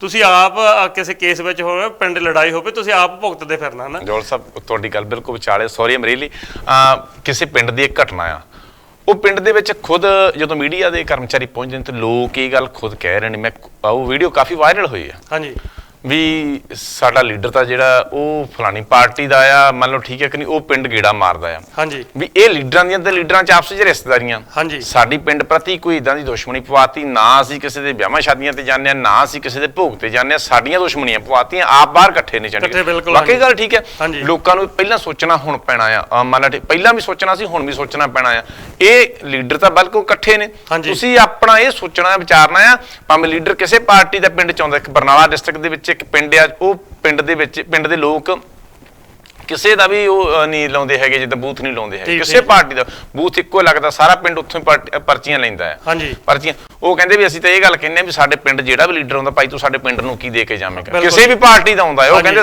ਅਸੀਂ ਇੱਕੋ ਬੂਥ ਹੀ ਲਾਉਣਾ ਹੈ ਉੱਥੇ ਲੋਕਾਂ ਦੀ ਮਰਜ਼ੀ ਹੈ ਜਿਹਨੂੰ ਮਰਜ਼ੀ ਵੋਟ ਪਾਉਣ ਪਰ ਤੁਸੀਂ ਦੱਸੋ ਸਾਡੇ ਪਿੰਡ ਨੂੰ ਕੀ ਦੇ ਕੇ ਜਾਣਾ ਇਹ ਵੈਸੇ ਬਹੁਤ ਵੱਡੀ ਸੋਚ ਹੈ ਜੇਕਰ ਇਹ ਸੋਚ ਸਾਰੇ ਪੰਜਾਬ ਦੀ ਹੋ ਜਾਵੇ ਤਾਂ ਤਰੱਕੀ ਵੀ ਹੋ ਜਾਵੇ ਪੂਰੇ ਦੇਸ਼ ਦੀ ਇਹ ਸੋਚ ਹੋਵੇ ਤਾਂ ਬਿਲਕੁਲ ਤਰੱਕੀ ਵੀ ਹੋ ਜਾਵੇ ਜਿਹੜੀ ਤੁਸੀਂ ਗੱਲ ਕੀਤੀ ਜੀ ਪਿੰਡ ਦੀ ਲੜਾਈ ਦੀ ਮੈਂ ਆਪਣੀ ਗੱਲ ਬਾਅਦ 'ਚ ਗਾਂ ਤੋਰਦਾ ਨਾ ਕਿ ਇੱਕ ਸੋਸ਼ਲ ਮੀਡੀਆ ਤੇ ਇੱਕ ਜਿੱਦਾਂ ਇੱਕ ਕਹਾਣੀ ਜੀ ਛੋਟੀ ਜਿਹੀ ਘੁੰਮ ਜਾਂਦੀ ਮੈਂ ਥੋੜੇ ਲਫ਼ਜ਼ਾਂ ਦੇ ਵਿੱਚ ਇਹ ਨਿਬੇੜ ਦੇਣਾ ਕਹਿੰਦੇ ਕਿ ਦੋ ਯਾਰ ਦੋਸਤ ਚਲੋ ਆਪਾਂ ਲਾ ਲਓ ਇੱਕ ਹਰਪਾਲ ਤੇ ਲਾਡੀ ਸੀ ਤੁਸੀਂ ਹੋਰ ਪਾਰਟੀ ਨੂੰ ਬਿਲੋਂਗ ਕਰਦੇ ਤੇ ਮੈਂ ਹੋਰ ਨੂੰ ਕਰਦਾ ਪਿੰਡ ਹੱਟੀ ਤੇ ਕਹਿੰਦੇ ਦੁਕਾਨ ਤੇ ਇਹੋ ਜਿਹਾ ਮਾਹੌਲ ਤੇ ਜਿਹੋ ਜਿਹਾ ਹੁਣ ਚੱਲ ਰਿਹਾ ਤੇ ਕਿਸੇ ਨੇ ਸ਼ਰਾਬੀ ਹੋਏ ਨੇ ਤੇ ਕਿਸੇ ਦੀ ਪਾਰਟੀ ਦੇ ਲੀਡਰ ਨੂੰ ਗਾਲ ਕੱਢ ਦਿੱਤੀ ਜੀ ਕਿ ਦੂਸਰੇ ਤੁਹਾਡੀ ਪਾਰਟੀ ਦੇ ਲੀਡਰ ਨੂੰ ਗਾਲ ਕੱਢ ਦਿੱਤੀ ਤੇ ਇਧਰੋਂ ਮੈਂ ਆ ਕੇ ਜੀ ਆਪਣੀ ਹਲਾਲਾ ਕਰਾਤੀ ਕਾਫੀ ਪਿੱਛੋਂ ਪਹਿਲੇ ਦਿਨ ਤੋਂ ਹੀ ਥੋੜੀ ਮਾਲੀ ਅਣਬਣ ਚੱਲਦੀ ਆਉਂਦੀ ਸੀ ਤੇ ਦੋਹਾਂ ਦੇ ਲੜਕੇ ਜਵਾਨ ਹੋ ਚੁੱਕੇ ਸੀਗੇ ਇਸ ਸਾਰੇ ਚੱਕਰ ਦੇ ਵਿੱਚ ਜੀ ਤੇ ਚੁਣਾਵੀ ਵਾਅਦਿਆਂ ਦੇ ਵਿੱਚ ਜਦੋਂ ਉਧਰੋਂ ਇੱਕ ਪਾਸੇ ਵਾਲੇ ਨੇ ਫੈਰ ਕੱਢ ਮਾਰਿਆ ਤੇ ਦੂਸਰੇ ਦੇ ਮੁੰਡੇ ਤੇ ਲੱਗ ਜਾਂਦਾ ਜੀ ਹੁਣ ਇੱਕ ਦਾ ਤਾਂ ਇੱਕ ਜਿਹੜਾ ਪਿੰਡ ਵਾਲੇ ਲੀਡਰ ਲਾ ਲਓ ਦੋ ਪਿੰਡ ਦੇ ਲੀਡਰ ਸੀ ਤੇ ਇੱਕ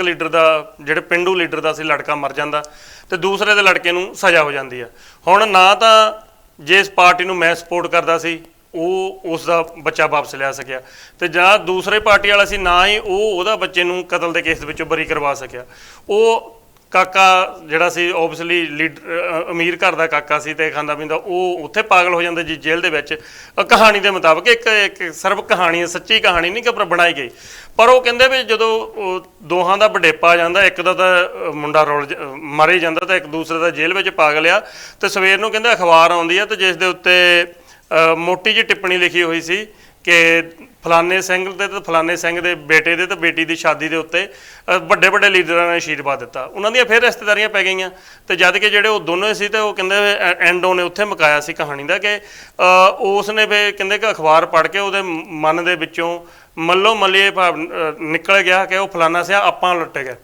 ਆਪਾਂ ਤਾਂ ਆਪਸ ਵਿੱਚ ਬੈਰ ਕਮਾ ਲਿਆ ਨਾ ਸਾਰੀਆਂ ਪਰਿਵਾਰ ਤਬਾਹ ਹੋ ਗਿਆ ਤੇ ਪਰ ਜਿਹੜੇ ਉਹਨਾਂ ਦੀਆਂ ਮੁੜ ਕੇ ਫਿਰ ਰਿਸ਼ਤੇਦਾਰੀਆਂ ਪੈ ਗਈਆਂ ਜੀ ਤੇ ਇਹ ਸਿਸਟਮ ਜਿਹੜਾ ਉਹ ਚੱਲੀ ਜਾਂਦਾ ਤੇ ਇਸੇ ਕਰਕੇ ਸੁਧਾਰ ਨਹੀਂ ਹੁੰਦਾ ਕਿਉਂਕਿ ਜਿਹੜੇ ਪਿੰਡਾਂ ਦੇ ਲੋਕ ਹੈ ਜੇਕਰ ਉਹ ਪਾਰਟੀਆਂ ਬਾਜੀ ਤੋਂ ਉੱਪਰ ਉੱਠ ਕੇ ਸਵਾਲ ਕਰਨ ਫਿਰ ਤਾਂ ਸਵਾਲ ਬਣਦਾ ਵੀ ਜਿਵੇਂ ਕਿ ਹੁਣ ਪਹਿਲਾਂ ਭਗਵੰਤ ਮਾਨ ਹੋਣੀ ਸੀ ਜਦੋਂ ਤਾਜ਼ੇ ਰਾਜਨੀਤੀ ਦੇ ਵਿੱਚ ਆਇਆ ਤੇ ਵੈਸੇ ਉਹ ਮੈਂ ਉਹਨਾਂ ਦੇ ਇਸ ਬਿਆਨ ਦੀ ਜਿਹੜੀ ਪ੍ਰੋੜਤਾ ਨਹੀਂ ਕਰਦਾ ਕਹਿੰਦਾ ਨਹੀਂ ਕਿ ਉਹਨਾਂ ਨੇ ਇਹ ਗੱਲ ਸਹੀ ਕਹੀ ਜੀ ਹੁਣ ਦੇਖਿਆ ਜਾਵੇ ਤਾਂ ਅੱਜ ਜਿਹੜਾ ਪਿਛਲੇ ਹਫ਼ਤੇ ਲੰਘ ਕੇ ਗਿਆ ਚੋਣ ਪ੍ਰਚਾਰ ਦੇ ਦਰਮਿਆਨ ਕਿਸੇ ਨੇ ਕੋ ਭਗਵੰਤ ਮਾਨ ਉਹਨਾਂ ਦੇ ਉੱਪਰ ਕੋਈ ਚੀਜ਼ ਸਿੱਟ ਦਿੱਤੀ ਗਈ ਜੀ ਤੇ ਉਹਨਾਂ ਦੇ ਸ਼ਾਇਦ ਮੂੰਹ ਦੇ ਉੱਤੇ ਉਹ ਚੀਜ਼ ਲੱਗਦੀ ਆ ਉਹ ਹਜੇ ਤੱਕ ਇਹ ਨਹੀਂ ਕਲੀਅਰ ਹੋ ਸਕਿਆ ਕਿ ਉਹ ਕੋਈ ਬੱਟਾ ਸੀ ਰੋੜਾ ਸੀ ਜਾਂ ਕਿ ਫੁੱਲਾਂ ਦੇ ਵਿੱਚੋਂ ਕੁਝ ਹੋ ਸਕਦਾ ਇਹ ਗੱਲ ਹਜੇ ਤੱਕ ਕਲੀਅਰ ਨਹੀਂ ਹੋਈ ਜੀ ਪਰ ਜਿਹੜਾ ਕਹਿਣ ਦਾ ਮਤਲਬ ਜਦੋਂ ਭਗਵੰਤ ਮਾਨ ਹੁਣੀ ਨਵੇਂ ਸਿਆਸਤ ਵਿੱਚ ਆਏ ਤਾਂ ਉਹ ਕਹਿੰਦੇ ਹੁੰਦੇ ਸੀ ਡਲਾ ਤਾਂ ਡਲਾ ਹੋਤਾ ਹੈ ਨਾ ਜਾਣੇ ਕਿੱਧਰ ਸੇ ਚਲਾ ਹੋਤਾ ਹੈ ਫਿਰ ਹੁਣ ਜੇਕਰ ਉਹ ਵੀ ਨਹੀਂ, ਜਦੋਂ ਫਿਰ ਉਹਨਾਂ ਨੂੰ ਲੋਕਾਂ ਨੇ ਸਵਾਲ ਕੀਤੇ, ਜਦੋਂ ਸੁਖਪਾਲ ਸਿੰਘ ਖਹਿਰਾ ਹੋਣੀ ਆਏ, ਉਹਨਾਂ ਨੇ ਵੀ ਲੋਕਾਂ ਦੇ ਪਰਚੇ ਕਰਵਾਏ ਕਿ ਮੇਰੀ ਜੀ ਗੱਡੀ ਘੇਰ ਲਈ।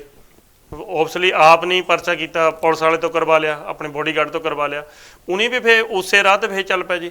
ਤੇ ਫਿਰ ਹੁਣ ਜਦੋਂ ਉਹਨਾਂ ਦੇ ਉੱਤੇ ਕਿਸੇ ਨੇ ਕੁਝ ਮਾਰ ਦਿੱਤਾ, ਬਿਲਕੁਲ ਗਲਤ ਕੀਤਾ ਗਿਆ, ਉਹ ਇਹਦੇ ਵਿੱਚ ਕੋਈ ਸ਼ੱਕ ਨਹੀਂ।